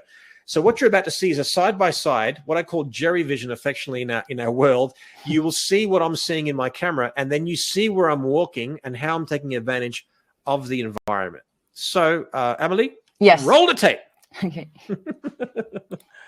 I noticed a couple behind them actually skipping and dancing, so I have to remember that rather than being carried away with what's in front of me. So I take these shots. I'm actually looking at the brother and, of course, the groom. I have to go back to the couple skipping because I know that's going to happen. I don't know about you guys, but do you see those 1,000 micro decisions that I've made in those handful of seconds? Did you see that I focused, recomposed, shot? I was looking at the moment and saying, wait a second, let me go here. Oh, wait a second, let me go here. That's what we do. That is also a profound skill that you will work and it'll use over time. That's just something that you need to understand. Now, what I was talking about now is how to be better than the rest. So we've just discussed very, very briefly, showing you an example that I captured the natural magic, but how to create magic of your own. Well, let's discuss it. Now, this particular photograph is the bride, basically. By the way, these are freaks of nature. This is 3 sisters in one family. Wow. I don't normally photograph sisters that look all this absolutely stunningly gorgeous. I did photograph the girl on the left-hand side, that her wedding, and then I had the sister's wedding afterwards. So got the beautiful shot, great. But how do we just go that one step further? This is what I'm saying to you. I just want you to push yourself and go one step further. Well, what happens if maybe you just get the sisters in the background and the reflection, and then you get the bride in the foreground? It's not award-winning, but it adds some flavor to it. The next shot I'm about to show you, this particular bride says, I want some boudoir shots. And she's like a little bit nervous about being in lingerie. Not so much in front of me, but just, taking photographs. And we're running out of time. She says, Jerry, I want lingerie shots, but how do I just feel a bit more comfortable about it? And I suggested her, and I forget what you call it, but it's basically like it's an undergarment that you put under a dress to make it fluff out. Maybe Melissa or Emily, you know the name of it. If you can put it down there, I'll answer it. But anyway, I suggested her this thing. She goes, oh my God, it sounds fantastic. And she got it. But I look at this location. She was in this room and 10 girls were in this room all fussing around. And I'm like, where am I going to take this shot? I look at the desk area, the window, and it was cluttered and everything. I said, everybody, take something from that desk and move it out. And I said to the bride, I want you standing on there. Now, at this time, there was sun coming through the particular window. It was really shitty lighting. Then I decided to expose for her and let everything blow out. This is the shot that I got. Is there any fluke that there is a gap between her feet, a gap between her knees, a gap between her arm and her fingers? Because with a female form, you want to see curves. If you can bend it, you can bend it. Also, the more peaks and valleys you see in a body, then it's going to be more luxurious. There's harmony and repetition. Therefore, it looks really, really pretty. Now, no one just stands there, and this is a photojournalistic shot, and the bride happens to wear lingerie, and I happen to take the photograph. This would not have happened unless I made it happen. If you want to do more boudoir shots and you're a bit stressed about how do you ask that, because you don't want to seem a bit weird, show photographs like this to the bride and the groom, or the bride and the bride, whatever, and say, would you like photographs like this? Easy way of asking. Then I'm like, I want to shoot to sell. So I've taken this shot. I'm running out of time. What the hell do I do? Well, hey, bride, lie down. Michelle, I think her name is. Lie down. And I want you to turn your face to the light. I stand on the desk where she's standing and shoot downwards, and I get this shot. Wow. 2 shots, done. Spreading a wedding album, I'm done. Do you see how these shots, sometimes I'm at a wedding, and I often think about what my students will say or feel once they see the story. And I'm like, hey, if a less experienced photographer was here, I don't think they would have taken these. These aren't incredibly difficult to achieve, but the foresight and the pressure on oneself to do it and to recognize those creative triggers, well, that comes with experience. Okay, this shot is nothing fancy. It's just basically the girls with window light. Now, this is okay. And this one is there with the parents. But what about combining them? I walked up the stairs, noticed photographs on the walls. I'm like, wouldn't it be cute for the sisters to hold photographs when they were children and the actual parents to actually hold their wedding photograph behind? Don't you think this is more meaningful? If it's more meaningful, the more valuable I'm going to pay more. By the way, petticoat. I just didn't think of the word of that little thing. It's a little petticoat. Yeah, Melissa put it in the chat earlier. Sorry. Yeah. Is this the petticoat? Okay. Now we're running out of time. Everyone's freaking out. We've got to go. We've got to go. The priest is going to be waiting. Oh my God. I said, no one's going to get married without you. Just, we're all good. As she's walking down the stairs, or even before she did, so as she was wrapping up and doing whatever, I see this pocket of light. I think a lot of photographers would have just said, all right, see you at the church, and boom. I said to my assistants, go get the car, go get ready, turn the car on, I'll be there. Then she walks down the stairs and I take this shot. Wow. The metaphor of that door on the right-hand side, it's quite cold in a sense that she's leaving a former life. She's now into the warmth. She's going down, proud, beautiful, leading lines. Boom, we've got a really pretty shot. At the ceremony, look for the quiet moments. Again, look for the magic that's already there. Afterwards, you're photographing family shots. Great. Take that portrait. Nothing fancy. You are not going to win an award with this photograph, but get them interacting. It'll be so much more meaningful than the one looking in the camera. What about this one? Getting them to look at each other, or saying to everyone, like, hey, everyone, turn and face your partner. Okay, everyone, let's see who's got the best kiss. Boom. Let's do that. Wouldn't that be fun? So I'm not saying that these are incredible. I'm saying just take it that one step further. Go that little bit extra, and you will start to see the flavor of your wedding photography improve dramatically. Why not, after you've taken that, remember this couple that I showed you earlier with those do or die shots, that close-up? Well, this is a different close-up. Okay, this is a different full length, shot at 1.8. The fall off and out of focus in the background is gorgeous. This is a great pose if the bride's got bigger arms, right? Makes sense? Mm-hmm. Then this one, I asked the bride to dance on the groom. She says, what do you mean? I'm like, pick up your dress. I want you to do a bit of salsa dancing on the groom until you make him happy. Make sense? So she made him happy. Lucky he was wearing a long coat. And boom, we've got a really cool shot. And if you can't talk like that to your partner or whatever, then or do that with your partner, who are you going to do that with? So let's not be oversensitive. Let's have some fun. This is a different bride and groom shot. This is a different close-up, and so on and so on. This is a different full length. Wow. Makes sense?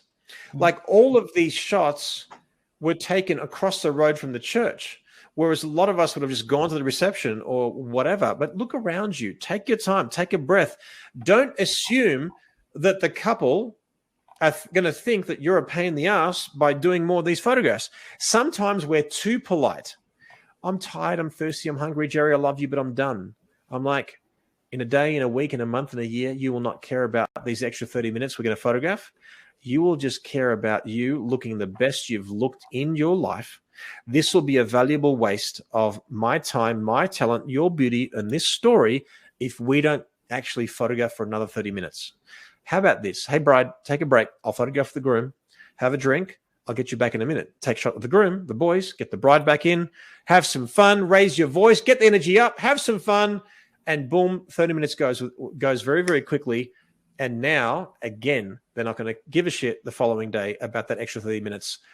You have just sold another 4 or 5 spreads of the album, and you have, in fact, captured and immortalized her the best she's looked in her life. Yeah. All right. A different close-up. This was basically, now you might say this is off-camera flash. No, this was using a reflector. Now, if you're photographing a reflection, usually reflections have to have more contrast. So he was in the sun, and a reflector was on her, a silver reflector. This was now they like that. You can tell they like that sort of fashionable twist and edge. This is not meant to look real. This is fantasy driven. You can, how did I shoot this? I've got a reflector of light on her and the full sun on him. This was a silver wall bouncing off the wall and hitting him and the full sun hitting her. This was not using any off-camera flash. Do you remember the shot that we did of the bridesmaids? Yeah. Very simple, clean, do or die shot, done. But don't you think this adds a lot more flavor? Yeah. Cityscape in the background, full sun. Many of us would run from the sun and go into the open shade. All I need is a fraction of a second for them to open up their eyes. So close your eyes, count to 3. 1, 2, 3, click. They can squint all they want. I just want one shot. Boom. Next one. Hey, everyone, turn around. Just have the bride there. A lot more mysterious, sexy, seductive, beautiful. Yeah. One slight thing different that you could have done on your wedding day, and you're like, damn it, Jerry, I wish I had this friggin' webinar, when I started. Guys, you have to understand that the easiest way to learn any skill is learn from someone who's traveled that path before you. If you read any business book, whether you have an in-person mentor or a virtual mentor like me that's basically guiding you and saying, guys, don't waste your time trying to figure this shit out on your own. You just watch an experienced professional and learn from what they do.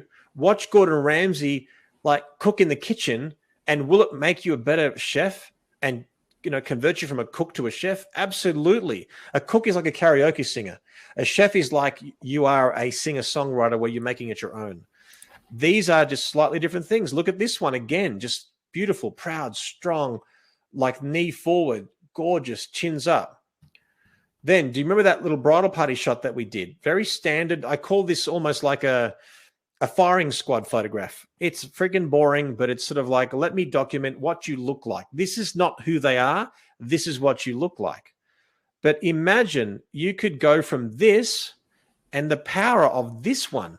Do you think this could be a 40 by 60 as a beautiful talking piece in the lounge room of the bride and groom? Hell yes. Look at it. It is very simple in its result and its execution, but high impact. Or what about just lowering your camera angle, shooting with full sun? Now, would this be better with broken clouds like from the Simpsons cartoon? Absolutely. Great. But if I'm running out of time, do you see how all of these were like a bridge to the next? Girls, boom, boom, boom, boom, boom, boom. Change something slightly, move around, get the bridal party in, do whatever. Now, bride and groom, come towards me. Everyone, split up a little bit. Then you do this shot. Very strong, beautiful, beautiful, fashionable.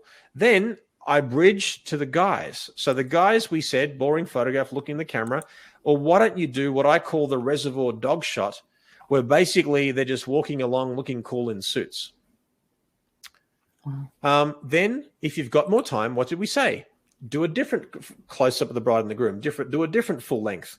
So if we keep on going, this is a different close-up. Notice how she's on the outside and we've got them there. Also, point the toe, bend the knee, turn the body away from the light and the face back in. Also, I love how I've used his face to cut into her face. For me, I traditionally, when I'm cropping a face, whether it's by crop or whether it's a shadow, a facial feature should be in or out. An ear, I never crop it like here or here. It's in or out. Eyeball, either in or out, and so on and so forth. Then we're done. We're walking back to the car to go to the reception. Let's not waste that. He put his glasses on. They were walking. Great. Have some fun. Boom, boom, boom. Take some shots. Then we go to the car, and I'm like, wait a second. This could be a spread in a wedding album. I've only got time for one more shot. So let's get them escorting each other. Let's do a beautiful little shadow on the ground. And everything outside this photograph is people running around everywhere. I did a clean shot. We were done, and it looks really, really cool. So do you see how every shot doesn't have to be world-beating and win awards and be totally ridiculously or inspiring for you to add flavor? Think of it this way. You've got a lasagna, and you add a dramatic different spice and ingredient. It just doesn't taste great. There is a way to make lasagna. Now, you might add a bit more cinnamon than normal. You might add a bit of this or cumin or whatever it may be. All of a sudden, it becomes your own dish. So don't wake up and before you even get out of bed and look at Instagram and look at the best photograph that everyone that you follow has done and say, well, I can't compete with that. I suck and they're amazing. We all suck when we start. I proved it when I showed you those photographs from how many years ago. You just have to know that we all start somewhere. But I want you to enjoy the process and enjoy the ride and understand that the truth is that repetition, experience, and good practice will always be your best teacher. So again, I believe that you strongly believe, like me, learn from an existing experienced photographer and witness what it's like to be at a real wedding and have no pressure on you, but pretend the pressure is on you. What would you do in this situation? That's what I'm recommending. So say you photograph 20 weddings a year, and I encourage you at this very moment, if you're pleasing your clients, but you're not pleasing yourself, you know there's something missing, you feel flat, you're on a plateau, this COVID's happened for 2 years, I'm like, Jared, I'm not feeling it anymore. I know I'm pleasing my clients, but I'm feeding my mouth, but I'm not feeding my soul with what I do. My recommendation is each time you shoot a wedding, I want you to just do 5 different shots. A different shot at the grooms, the brides, ceremony, location, reception.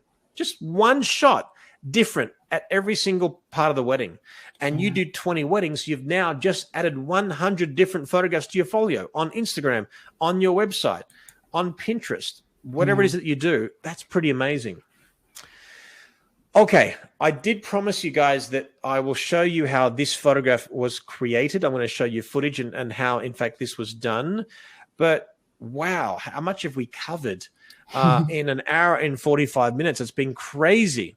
So I'm going to show you how this was done, but we are going to pass you on to Amelie and also share some questions as well. So I'm going to answer all your questions and have some fun doing that as well. Okay, fantastic. And then, yes, after we're definitely going to see that incredible video. Okay, guys, so could you use what you've learned? If you could stop making the same mistake, plan properly, and take back control of the day and create better images than your clients or friends could hope for, would that improve your photography and business? So if you want, you can answer here in the chat. So I hope you're all enjoying this masterclass. And so far, we've covered the biggest mistake we've all made, how you need to plan the day, the do or die photos you should always get, hero shots that every couple will love, and how to be better than the rest. So I wanted to take a second of your time to go over an incredible offer. And we actually have an amazing little video that you guys can view with this. So we are introducing the Real Weddings, the Jerry Gionis method. So here we go, this great little video here.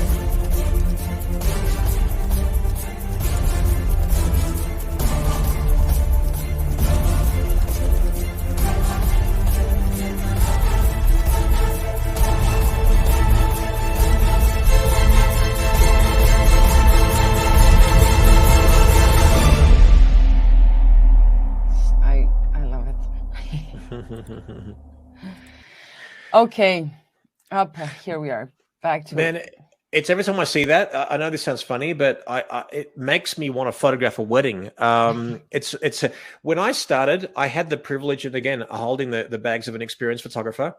And what I wanted to do with my teaching, and I was one of the first ones to do it, it was actually getting myself filmed on real weddings, because these days, for some reason, so many photographers are protective of what they do, and they don't want to allow an assistant, because one day they'll actually do it for themselves. I sincerely agree. I think it was Einstein or Picasso, maybe, basically said, I'm going to try to remember the quote. Basically, your mission in life is to find your gift, and then basically your purpose is to share it with the world. My purpose that I want to do with you guys now is share the prospect of being able to virtually assist me at a wedding. So what we're looking at now is the ability to actually have real world experience and then virtually assist me on 20 real weddings. So here's what you're going to get, guys. You are going to witness me photographing 20 real weddings. These are not mock weddings. These are not all pretty people. These are there's weddings from overseas, from Melbourne to all that kind of stuff. You've got couples with different physical challenges and all that kind of stuff. Couples who are a little bit more timid or shy, plus size, all that kind of stuff. But you are going to get to experience all of these particular couples and to be able to virtually assist me. So what are you getting? You're getting lifetime access to 38 hours of coverage of 20 real weddings. And a lot of people, what they've basically said to me is, Jerry, before I actually photograph a wedding, I go to one of your videos and I just press play and I absorb those creative triggers that we discussed, and it actually helps me, my muscle memory, and to be able to photograph it and go for it accordingly. So who is this for? Emily will tell us. Okay, so this is for beginner and experienced photographers alike, photographers who find online training lacks real-world examples, and anyone who wants to learn how to problem solve any situation. So I wanted to go over a couple of things of why people don't get started. So 30 hours of training is a lot of time. Too many weddings. I already know everything. Okay, well, so 38 hours, yes, is a lot of time. But if you just do one wedding a day, for example, or even a piece of one and go do something else and come back to it. So you can really do these courses on your own time, whenever you want. Once you buy it, you can actually download it, stream it, and you have it forever. Yes. Okay, and so the truth, knowledge you can teach, experience you have to live, and Jerry's years as an assistant taught him more than any class, by very, very far. So guys, here's what you're going to get. Real weddings, the Jerry Gionis method, 20 real weddings, 38 hours of content, a huge variety of weddings from around the world, normally 57, total value of 1,140 included, and you also get the Facebook Academy. And you also get the monthly Q&A for a value of $199. So for a total, all this, so we recap it again. So the real weddings, the Jerry Gionis Facebook Academy, the monthly Q&A, all this for a total value of $1,538. And today's special is $199. So this is like this is free. I mean, so guys, I'm going to put the offer down here. For everybody that wants to get the offer, you click down at the bottom right. You should see it now. And we are going to get into the Q&A in just a few minutes.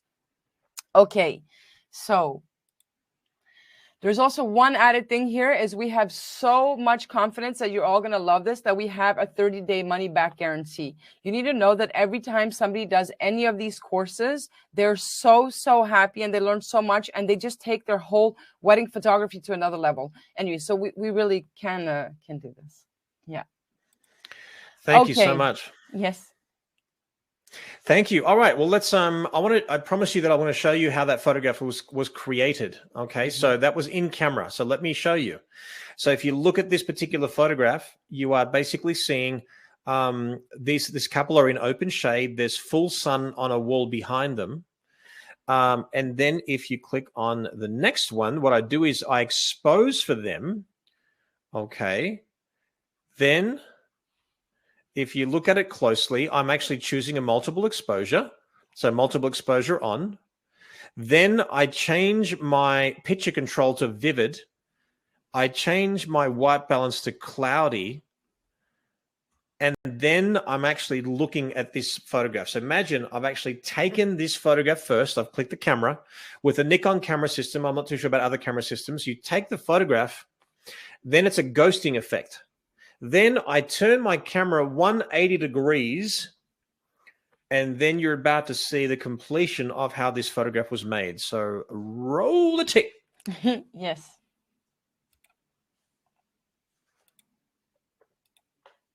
Chin up a bit though.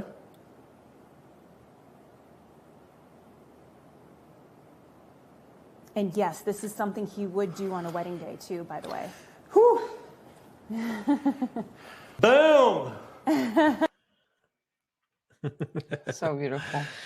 So if you can imagine, I've only shown you a couple of clips today. So you remember that one with the candles in the corner with the backlight? I've shown you this one and a couple of other ones during that recessional. Did you learn a lot from just watching me shoot a real wedding? And that was only a handful of seconds. Imagine seeing me photograph a complete coverage, warts and all. I'm not going to just show you the hero shots. I'm going to show you the do or dies at every location. I'm going to show you how I handle the pressure and walk through. Could you learn from watching someone like me who's been doing it for a long time, learn and literally catapult you into understanding how to photograph a wedding better? Undeniably, yes. So that's what we're basically getting at, is getting to a point where you can, again, like I said, virtually assist me for those 20 weddings. Yes. So guys, this is an incredible offer. This is an offer that you can get during this webinar only. I saw a couple questions of people also asking about the free gift. Absolutely. Once the webinar is finished, you will receive your gift. Know that this offer is an incredible offer with a value that is from $1,538 down to $199. You also have the bonus of these Facebook Academy and the monthly Q&A. So really do not hesitate. Take advantage of this and take your photography and your wedding photography to a whole other level. And as we can see throughout this whole webinar, everybody loves you, Jerry. So yes, the price is in USD. Sorry, I'm just answering questions on the side at the same time. Anyways, everybody loves Jerry. We all love him. He's so good. He's so good at what he does. So you're really going to have an incredible deal here. Okay, good. Okay, so are we ready to get into the Q&A, or did you want to go over something else, Jerry? No, I think it's great. Like I said, I'm very excited to bring this to you. And people have asked about different educational offerings that I've had over the years. The difference with this is it is at a ridiculous price and you own it forever. There's no reoccurring price or subscription or anything like that. Once you buy this, it is available to you online forever. Yes. And like I said, I'm really, really proud of this because a lot of people have said, you know, Jerry, if I did not watch that wedding before this wedding, I wouldn't know where I would be. And that's really important to me because at the end of the day, you know, for me, I've been photographing for so long, and I do believe it's an important part of any experienced photographer to pass down a torch and basically provide the next generation the ability to keep on waving that flag, because the world needs us right now. The world needs us so bad after the 2 years that we've gone through. But anyway, let's answer some questions. There are so many amazing questions that I'm seeing on my shared sort of document here. Yeah, there is. Let's go sorry. through I them. think Melissa is actually. Melissa, okay. Because there's George, well done for buying this bundle. Such a good decision. And George says, done. It's 6 cents per second of Jerry's vision. I love it. I just love that. It's fantastic. That's awesome. So Yeah. George, George says, so this course is like being Jerry's assistant. Yes, it is. It's a fly on the wall approach. Like, again, you can hopefully during these last, an hour and a half, whatever it's been, hopefully you've learned a lot just with me talking into the camera. There are plenty of courses like that in the world.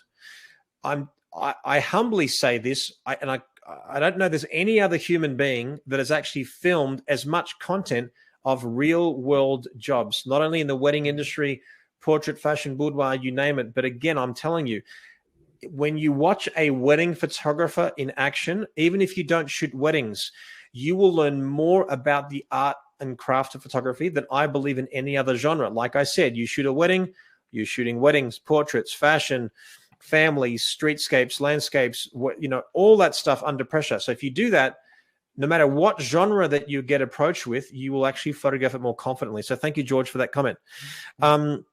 Joseph says, in this course, do you talk about album design, spreads, and upselling? Joseph, no. This is a very specific bundle that actually is watching me work.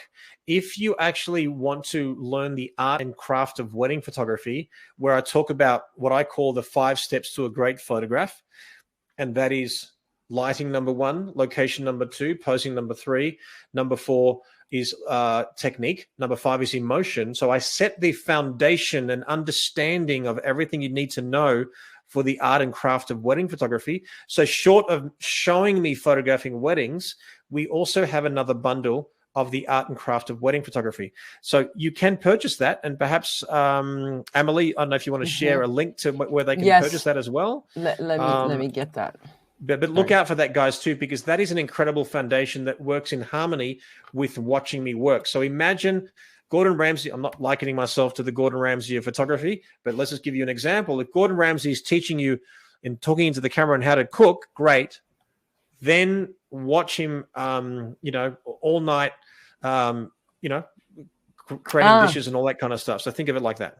Yes, actually, sorry. That is actually an upsell, the art of weddings. So if you guys want it, you can buy this bundle and then also have a very special discount as an upsell for the other bundle. Perfect. Okay. Yeah. Fantastic. And if you got any questions about that, I think it's support@jerrygionis.com. Is that right, yes. Emily? Yes, it is. Okay. Perfect. And it's Gionis, by the way. Everyone says Gionis, Gionis. So just an English language thing. A G and an H is a hard G. G, ghost, Ghana. G, just letting you know. Yeah. D asks, one second, here we go. Dave says, do you think a pre-wedding shoot is a good idea? Yes and no. It depends on the couple.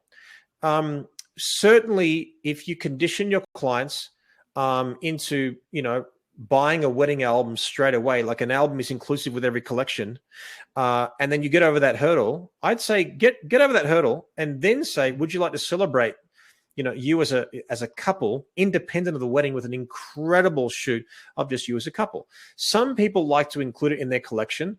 I would rather you not include it and then be like a hero when you do, because now it's like an add-on where you're adding that extra piece of service, so you're over-delivering.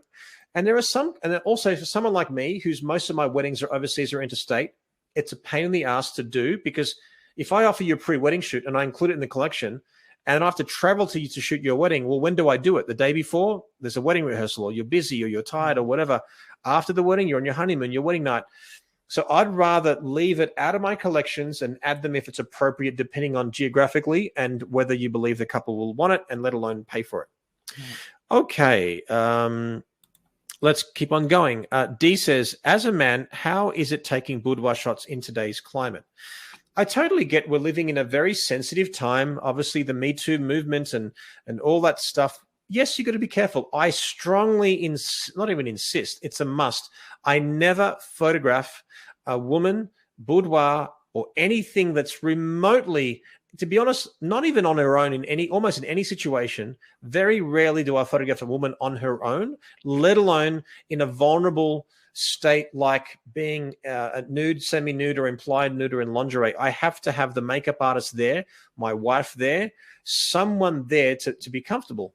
And you've just got to be really careful. Now, you've probably heard me in this webinar. I'm a cheeky kind of a guy. I like talking shit. I like joking. I like dropping innuendos. When I'm photographing a girl in a vulnerable state, it's very, very, very rare that I'll joke or drop even a slight innuendo. And it's only if I know them on a personal level. And even still, I think about every implication of what I'm going to do, what I'm going to say when I'm talking. When I do photograph boudoir, I only look at the eyes. I never look at the body unless I have to. And I'll tell them this. If I have to adjust something, drape something, I will not do it. Melissa will do it. Even if the bride or girl is comfortable, and you get some girls who just walk around naked, not have a problem, I'm like, I turn away. I give you a robe in between photographs. So you have to be like very, very conscious that one wrong thing said, you could ruin your reputation, and that is the stain on your reputation forever. So be very, very careful. Be very, very sensitive. It's not worth it. Okay. Excuse me. Okay. What made you, so Dee says, what made you want to understand posing? Well, it's simply at the start, I wanted to really understand posing to a science because I wanted to make people look good. And because in as much as you want photographs to be meaningful and pretty and beautiful and everything like that, as in meaningful and emotional, anyone, like in other words, a good question to ask anybody, what is the most important thing in a photograph? People will say meaning, emotion, moment. Bullshit. Let me explain. Let me ask that question in a different way. When you look at a photograph of yourself, what's the first thing you do? Every single person on earth will say, I look at myself and if I look good. Because we're all physically insecure. I've yet to meet an individual that looks in the mirror, looks up and down and says, I wouldn't change a thing. You're amazing. Mm-hmm. Don't get me wrong. You could have self-love and self-respect, but would I want all 5 fingers? I'm missing a finger here. Actually, I don't mind it, but would I want my finger? Would I want less of a forehead? My forehead is massive. It's a 5 head. Would I want a smaller forehead? Would I want this scar that's permanently on my nose because of chickenpox as a kid? Would I want that removed? Would I want less of a belly? Yes. So if I'm photographing myself, I'm conscious of who I'm photographing and say, if I were you, how would I want to look and feel? I'm very empathetic like that. So what I do with posing, I don't think of posing as a stuffy, boring, antiquated thing that old school photographers do. I'm just saying, well, you want to look good, you need my help. Simple. So I think of it like architecture. I'm building the architecture. And then if you add the emotion to architecture and it deconstructs the pose, boom, it actually looks real and therefore beautiful. Yeah. Narissa says, go on, sorry, please. I just wanted to say one thing. Just so you all know, all the questions that Jerry is answering, these are all different. Like if you buy this bundle, you will have all those questions answered. You have all the different scenarios possible. All the possible crazy things that can happen are covered in this incredible bundle. So go ahead and get it. Yeah, no, absolutely. You know, it's very, very true. Like the 38 hours of coverage with the 20 weddings that you'll actually get in this particular bundle that you're purchasing has so many scenarios in there. And I have deliberately left a lot of challenging ones where you're like, oh, Jerry, like this is not the prettiest couple in the world or not the slimmest couple in the world or whatever. The fact is that I photograph normal people. And you have to, like I said, if you are not privy in your career, if you've never had the opportunity to hold the bags of an experienced photographer, and you might say, oh, I was a second shooter for a year. Well, you're a second shooter. You had a responsibility to photograph. So too many of us skip the assisting and we second shoot because that photographer is relying on us. Wouldn't it be amazing to sit back and just watch and learn and the nuances of my tone, of that way I speak to someone? When do I push forward? When do I pull back? How do I have fun? What mistakes do you see me doing? How do I rectify it? And how do I improve over the years, and so on and so forth? That's the invaluable part of it. All right. Narissa says, how do you pose a plus size? Down to earth lady, short, in my words, with a thin, tall guy when you need to take a full body portrait. Okay, let's think about this. You've got a plus size bride who's short, and then you've got a really tall guy. Well, there's many ways that you can do this. First of all, if you've got a thin guy, stand him at his widest front on. If you have a plus size, stand her at her thinnest. Boom. Then you might want to slightly overlap the groom with the bride. Also, if he's really tall, put one step about a foot and a half, believe it or not, right behind the bride. That he puts all his weight on his front foot, then he tilts his head, and then now you're giving yourself every chance. There's one idea. Also, if there's a curb, literally a street, and there's a curb on every single street, stand him down, bring her up. If there's a staircase, stand her up, bring him down. If there's a chair, sit him down, stand her up. Make sense? If you're doing walking shots, get him away from the camera, get her slightly forward, and crop half her out. Bring her veil over her body. Use shadow. Also, we mentioned the art of wedding photography. So what we're talking about now, the offer today is Jerry Jonas, The Real Weddings Method, The Art of Wedding Photography, in there's 12 hours of posing. And there is actually an hour of posing where I call it corrective posing, where we talk about how to actually correct bigger ears, crooked nose, long nose, tall, short, plus size, you name it. That's in there as well. So just let you know that's as well. Okay. Victor basically says, how do you pose a short bride and a tall groom when they're going for a kiss portrait? Well, same thing. Get him stepping away from away from her, 1 foot forward, then get him to tilt towards the camera, and then she stands nice and tall, and then you're basically doing it that way. Or, like I said, put her on a step, put him down the curb. Don't say in the gutter; it just sounds a bit terrible. There's so many ways of doing it. Get him sitting down, get her sitting on the lap, and then kissing that way. There's always an answer. I once, and in part of the examples that I teach in the Art of Wedding Photography, I once photographed a 7 foot tall groom who married a 5'2" bride. I'm 6'2". I'm looking up like this guy was a giant. I very rarely feel short, but I also teach how that's done as well. So, all right, keep that in mind. All right, Sabrina. I love what you said about the couple leaning in towards you. I'm pretty short, and aside from standing on something, do you have any other tips for a short photographer? Yeah, look, certainly, Sabrina. I mean, pretty much like I said, if you like what I used to do, and maybe something that you might want to do too, is find yourself a hard case, a hard rolly photography case, like a Pelican case. Straight away, you can stand on it. Early in my career, when I shot with a medium format camera, I'd have a steel case that was made for me with foam inserts that was specifically made for my style of shooting.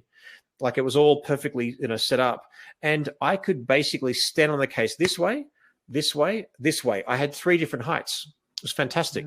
So get yourself a hard case. Also, get them, like again, if you were photographing me and you were down to earth, as in short, and you were photographing Melissa and I, she's also tall, I just lean towards the camera. I'm correcting your perspective and or you up higher. And if you actually go further back, so for example, if the couple are here and you're here, this short, right?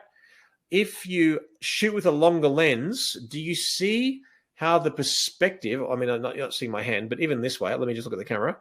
Do you see how this difference to this difference is not so great? Yeah. Go with a long lens, compress, lean forward, and you'll hide that distortion or hide that problem. Fantastic. Just wanted to jump in here for 1 second. Yeah, please.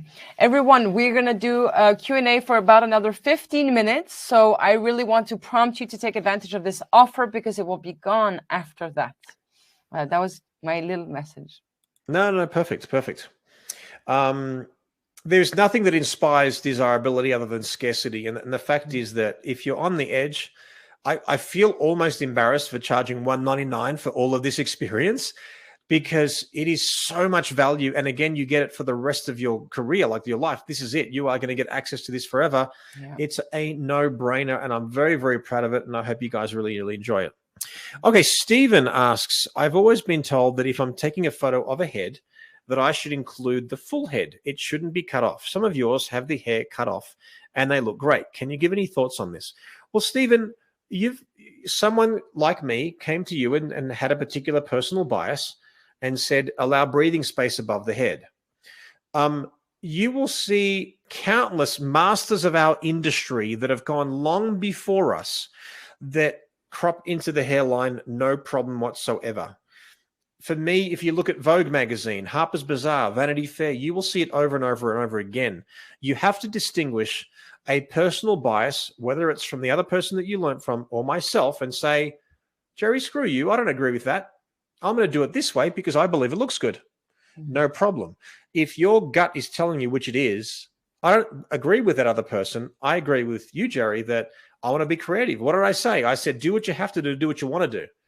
Do those shots that are breathing space above the head, full length portrait, close up, whatever. Do those. Eat your vegetables. Now, have some fun, cropping close. I think one of the signatures to my work is that I do take a lot of creative risks in cropping. And there are so many things that you need to learn in terms of the way it is. And by the way, I'm going to be doing a course with my team here about cropping. So I'm looking forward to releasing that in the upcoming sort of month or two. So I'm excited about that. We're going to be doing that very, very soon. All right. And Yola, and I, pardon me for if I'm massacring your name, but beautiful name. And Yola, I think that's the way you pronounce it. When I second shoot, I always find that we focus on and empower the bride. But how do I empower the groom and make them feel special as well from a photography perspective, especially if the groom isn't confident? Well, that's really, here's the thing. If you're working with a groom who's disinterested, not confident, a little bit, awkward, I will build trust. People are going to want to laugh with you before they cry with you. Now, when I speak to a bride, I might soften my voice. You look gorgeous. Lean forward. Turn your face, eyes down. When I'm photographing a groom, I'm like, hey, you're looking sharp, man. Great suit. Slap on the shoulder. Boom. I'm sort of like, I can't really treat guys and girls in the same way. It depends on who they are. Often, too, people, we have to understand this. People want to be seen. They want to be heard. They want to be loved. They want to be respected. If you only see the bride, great, she doesn't know any different, fantastic. But then, wait a second, the groom, this is an important day for him as well. Yeah. Like, the queen's not a queen without the king in terms of a couple, or you've got two kings and two queens if you're talking about same-sex weddings. So, everyone wants to be seen and heard. Yes, the bride's going to be more sensitive in the sense that she's got this gorgeous gown. She most likely, I'm generalizing here, of course, that she's probably got more stake in the game, like emotionally or aesthetically, like there's more expectation. The groom's wearing a suit. And you're like, oh, big deal. Wait a second. Did you see those shots that I photographed of that couple where I did feature the groom just as much as the bride? You have to understand that everyone's in it and everyone wants to look cool. So the first thing that I'll do for both, again, if we're talking about a hetero couple, I will actually take a great shot of the guy and the girl immediately and say, oh my God, what do you think? You're looking really cool here. Oh my God, amazing. Keep on going. No, sharp shot. Oh my God, very cool. You build confidence and all of a sudden, Jerry, I'm with you. Like if you did not build that confidence, you did not talk to the couple before the wedding or hardly, there was no expectation. You have no time. You didn't have experience. You didn't watch someone, like me, or anyone, in other words, knowing what it's like to be at a real wedding. You literally walked into it blindly, and then you've got this awkward groom not knowing what to do. Like, well, you deserve to fail. And I say that respectfully. You were not prepared. If I was the commissioner of wedding photography in the world, and you had to come through me to shoot a wedding, and I had to give you a license to shoot a wedding, I would insist that you assist the photographer for a year before you, in person, if that was humanly possible, I would insist that you are capable of photographing rain, hail, or shine upon a mock wedding test to do this, this, and this before I say, well, now you're ready. But that's not the world that we're living in. So what we want to do is that we want a shortcut to success. There are no shortcuts to longevity. There is no shortcuts to excellence. We just have to make sure that we please everybody and set expectations and understand that every player in the wedding wants to be seen, heard, loved, and respected, including the parents of the groom. The so-called mother-in-law from hell, usually she just wants to be seen. She's losing her baby. Well, how can I make you happy? Take incredible legacy moments of you with your son or your daughter, or whatever it may be. So very, very cool. Thank you for that question. Can or Khan, any good phrases for encouraging a reluctant or tired subject at a wedding? Yes, I mentioned that before. And I'll say it again, and I'll say it a bit slower. I'll say to the groom, let's say the groom was Michael. Michael, man, I know that you're hungry, you're thirsty, you want a cigarette, and you just told me you don't want to photograph anymore. But man, forget about you for a moment. Look at your gorgeous bride over there. You and her will never look better than this moment in your life. I'm sure you've probably worked more hours than you've wanted to in your career where you've just lost that feeling. You will never look better, never feel better in a day, in a week, in a month, in a year. You will not care about these extra 30 minutes that we're going to photograph. All I know is that we are going to immortalize you and capture moments that you will treasure forever. And if you don't do it for me and you don't do it for yourself, do it for your gorgeous bride. I know that it'll mean the world to her. What do you say? Beautiful. Make sense? And I'm feeling that because I've said that comment so many times in my career. And, you know, and then again, and then sometimes again, when I was in Melbourne, Australia, photographing these weddings, and I was driving to most of my weddings, I would have a cooler in my car. I would have champagne. I'd have drinks. I'd have Twizzlers. I would have all the things that I would have chips, like things like that. Hey, man, I'll tell you what. Can I get you a beer? How about I give a drink to the guys? And while I photograph the girls, you can have a drink, loosen up a little bit, have a cigarette, whatever. And then after I photograph the girls, you come in. What do you say? How about, you know what? I've got some cigars for you. Do you smoke cigars? How about we get some cool ass friggin' photos of you smoking cigars with this backlight behind you, friggin' looking cool as shit. What do you think? You see how my voice is shorter and sharper depending on who I'm talking to? That's what you just can't learn from a textbook. You have to watch someone and how they respond to different situations as you're working, because that is something it's very, very, very difficult to teach. You have to witness it and understand as many situations as humanly possible, so that when you're in that situation, unlike me, like I didn't have 38 hours of training to watch. I did assist a photographer for 1.5 years, but if I had my time over again, I would assist as many photographers as humanly possible to basically make myself a better superhero, because your job as a professional student, which you must call yourself this. If you're an artist, you are a professional student for the rest of your life, because you will never be able to learn everything. You need to collect everyone's superpower. What I'm offering you is my superpower. Go to someone else, boom, boom, boom, and then you become your own Avenger. That's what your job is.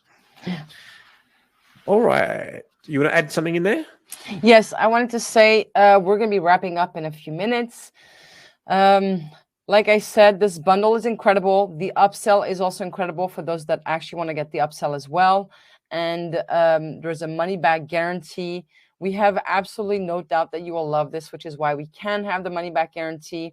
I also want to congratulate all those that have purchased it, because I've seen a lot of people here in the comments that have said thank you and thank you for this offer. So really, congratulations. Congratulations taking your art to a whole next level. It's a really, really good decision. Also, we're soon, for those that are in America, coming up to Thanksgiving. And then we have Christmas. You're going to have more time. You're going to want to be at home and watch all these incredible weddings and be able to use what you've learned for the coming weeks. Voila. That was my message. So jump on this offer. You can only have this offer here during this webinar. Huh? This is an offer from a total value of $1,538 for today's special, $199 with the Facebook Academy and the Q&A. But that was my message. Beautiful. Thank you so much. All right. Let me have a look here. Okay. And Yola basically asks, you talked about the bride that doesn't want to pose a single finger and just wants the photographer to be an observer and not participate. If you meet with a bride like that, do you think it would be a good idea to walk away from a client like that? Not a good fit, to avoid problems later on. Very good question. You need to set expectations. So I've had some couples come to me and say, Jerry, I love your work. We really want to go with you because, you know, you photograph very natural photographs. And I'm like, well, just to let you know, part of what I do is I want to make you look and feel beautiful and create meaningful photographs. But just to let you know, a lot of the photographs that you believe are totally unscripted and not posed at all, they're actually directed by me. So, and then I'm like, oh, really? I said, well, as beautiful as you are, I can make you shine brighter than ever before with a simple direction. Would you like that? Yes. Then I might go one step further. This photograph here, do you like this one? Absolutely. Did you know that I asked the bride and the father to stand back to back? And I basically said, although from today, although your father's always been the first man in your life, from today onwards, he'd be the second. No one can take this away from you. You'll always be daddy's little girl. Do you think that would add a flavor to the way you feel and a little bit more emotion when you turn around and you see dad? Have a look at these photographs that I took with that one simple direction. Boom. So I basically describe what I'm doing and why I'm doing it. And I'm going to say, if I have any chance of not only meeting your expectations, but exceeding them, you need to know how I work. I certainly can photograph your wedding without posing a single finger. But just to let you know, you should not expect these kinds of photographs unless you spontaneously stand in good light, have some fun, and you are that emotional, charismatic couple where I can just photograph you. Now, I know how to photograph photojournalistically, and I'll bring out the best in you without really doing that as best as humanly possible. But just know where I can, it will add so much more flavor to your wedding if I could do this, this, and this. And I've been prepared to walk away from a wedding because I knew that I wasn't going to meet expectations. In other words, if the wedding has got trouble, forget about this exact idea of photojournalism, whatever. If the wedding has trouble written all over it, don't do it. Say, now that I know what your expectations are, thank you, but I don't believe that I can meet them, let alone exceed them, because that's what I want to habitually do. So thank you. I don't think we're the right fit. And the more you are more scarce, the more they want you. You'll be surprised on how that works. And then they'll say, well, what can we do to make this work? Well, this is how we work, and so on and so forth. But very great questions, by the way. These are a lot deeper than normal. I love the layers of these questionings. I love that. By the way, so yeah, with our Facebook Academy that we have, there'll be, people will ask questions during the week and things like that. And often I or Melissa will go in and we'll answer questions on the spot. And if we don't get a chance to, because we're working photographers, we'll also do a monthly Q&A where you can reserve questions like this, and then you can ask us during that particular broadcast. So it's actually extremely valuable. So if you've got any questions about anything, whether it's the art, craft, or business of wedding photography, then jump in and we'll handle it for you too. So, all right. George says, in this bundle, do you cover how to do those reveal photographs? I need to learn how to master those. George, you will just see them. I don't teach them. You see them. You'll actually be able to see how I do it on many. I don't think I've done it on all of the weddings. I pick and choose, and I learn, I read the room if it's appropriate or not. But a lot of those, I call them like these prompts, like, these little Jerry-isms. And in the art of wedding photography, the upsell bundle, there is a live seminar that I do where you'll watch me and where I talk about how to evoke emotion. You'll see me live at a seminar where I bring a couple from the audience and I literally have them in tears where they were nervous and really timid. And then all of a sudden they're completely in tears and they've totally ignored the room. There is an art to that. The art really is a combination of technique and empathy. Technique in what I say, how I say it, when I say it, reading the room, not just abruptly saying that, warming up to it, and then, like I said, the empathy that comes across and capturing it. That's just like a calculator to an accountant. Like your camera is a tool, but you as an individual, you can make the difference. And when you watch me work in these 20 weddings, there'll be some things that work for you personally, or you'll adapt based upon your style of personality and, of course, the people that you're working with. All right. So Mario, Maggie, and Ted, we've got a watch party. Okay, so we've got a watch party here. I don't know what part of the world you're in, but Mario, Maggie, and Ted says, what lenses do you use often? Well, there's several. So certainly I believe you should cover the gamut of what you're doing. So like, for example, at the moment, being a Nikon ambassador, I shoot with Nikon, the Z6 II and the 7 II. I'm dying for the Z9 to come out. And if you haven't seen my work yet and my behind the scenes, go to my YouTube channel and you'll basically see 5 days with the Z9, the new flagship mirrorless camera. So check that out. But basically, my suggestion is that you cover the entire focal range. So I've got a 14 to 30, I've got a 24 to 70, a 70 to 200, a macro, and then an 85 1.8. They're the 5 lenses I use the most. In some weddings, I might bring a 35 1.8 or a 50 millimeter 1.8. Pick and choose where you spend your money on your lenses. For me, I use a 14 to 30 f4. I don't think it's worth the extra money to get a 2.8 because when I'm shooting with that wide angle lens, I don't really shoot shallower than an f4. Now, the most underrated lens, and the Nikon range as well, or whatever the equivalent is in your camera system, is the 24 to 120. That at a wedding is incredible. At a ceremony, at a reception, you will shoot 90% of a ceremony and a reception with a 24 to 120 f4. It is f4, no problem. You've got your other sharper, your wider lenses or your faster lenses, great. But that's the one that most people don't have that they should get, in my opinion. Okay, Johnny says, are you constantly changing lenses for focal length using 2 cameras, etc.? I do use 2 cameras. I do find that for teaching purposes, I will often photograph a wedding where you will see the jury vision, like what's in my camera.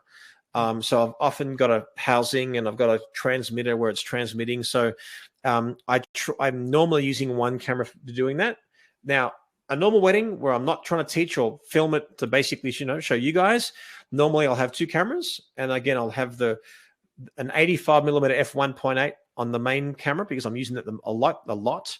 And then maybe a 24 to 70 on the other, so I can quickly change in between. My suggestion is 1 camera is where you leave the lens on the most of the time. Like if you shoot with this the most, try to limit the times that you're changing lenses because you're going to get the sensor dirty, and then you can flip it. Now, the new Nikon Z9 is amazing because when you take your lens off, there's a shield that protects the sensor, which is amazing. So I can't wait for that. So I'll be changing more lenses as well. So that's fun. Sorry. Fantastic. Yeah. Okay, I just wanted to jump in here for 1 second. So we're going to be wrapping up in like 2-3 minutes. So any last people that are hesitating, do not hesitate. Congratulations to everybody that bought it already. I see Josie that says that she's super excited and she just wanted these courses and it's such a great timing. So well done, Josie. So last couple of minutes, if anybody wants to take advantage of this offer that is going to be available on this webinar only. Voila. Perfect. Thank you so much. All right, last question or 2. Brandon basically asks, from pre-wedding to delivery, about how many hours are invested in each wedding? I would say it's probably about 40 hours, but that is also me not doing the post-production. So when I say 40 hours, it also depends on what you're outsourcing. So it could be answering the email, the initial email or the initial phone call. It could be an inquiry. It could be a follow-up inquiry. It could be a pre-wedding meeting. It could be an engagement session. It could be a 10, 12-hour wedding. It could be 2-3 hours invested in or 2 hours of pre-designing the album. It could be the album plan. It could be the production. It could be the delivery of the album. It's around about that, but depending on what you do in post-production. But yes, I strongly believe in outsourcing things that anyone could do. I believe in working on your business rather than just in it. I think that's really important.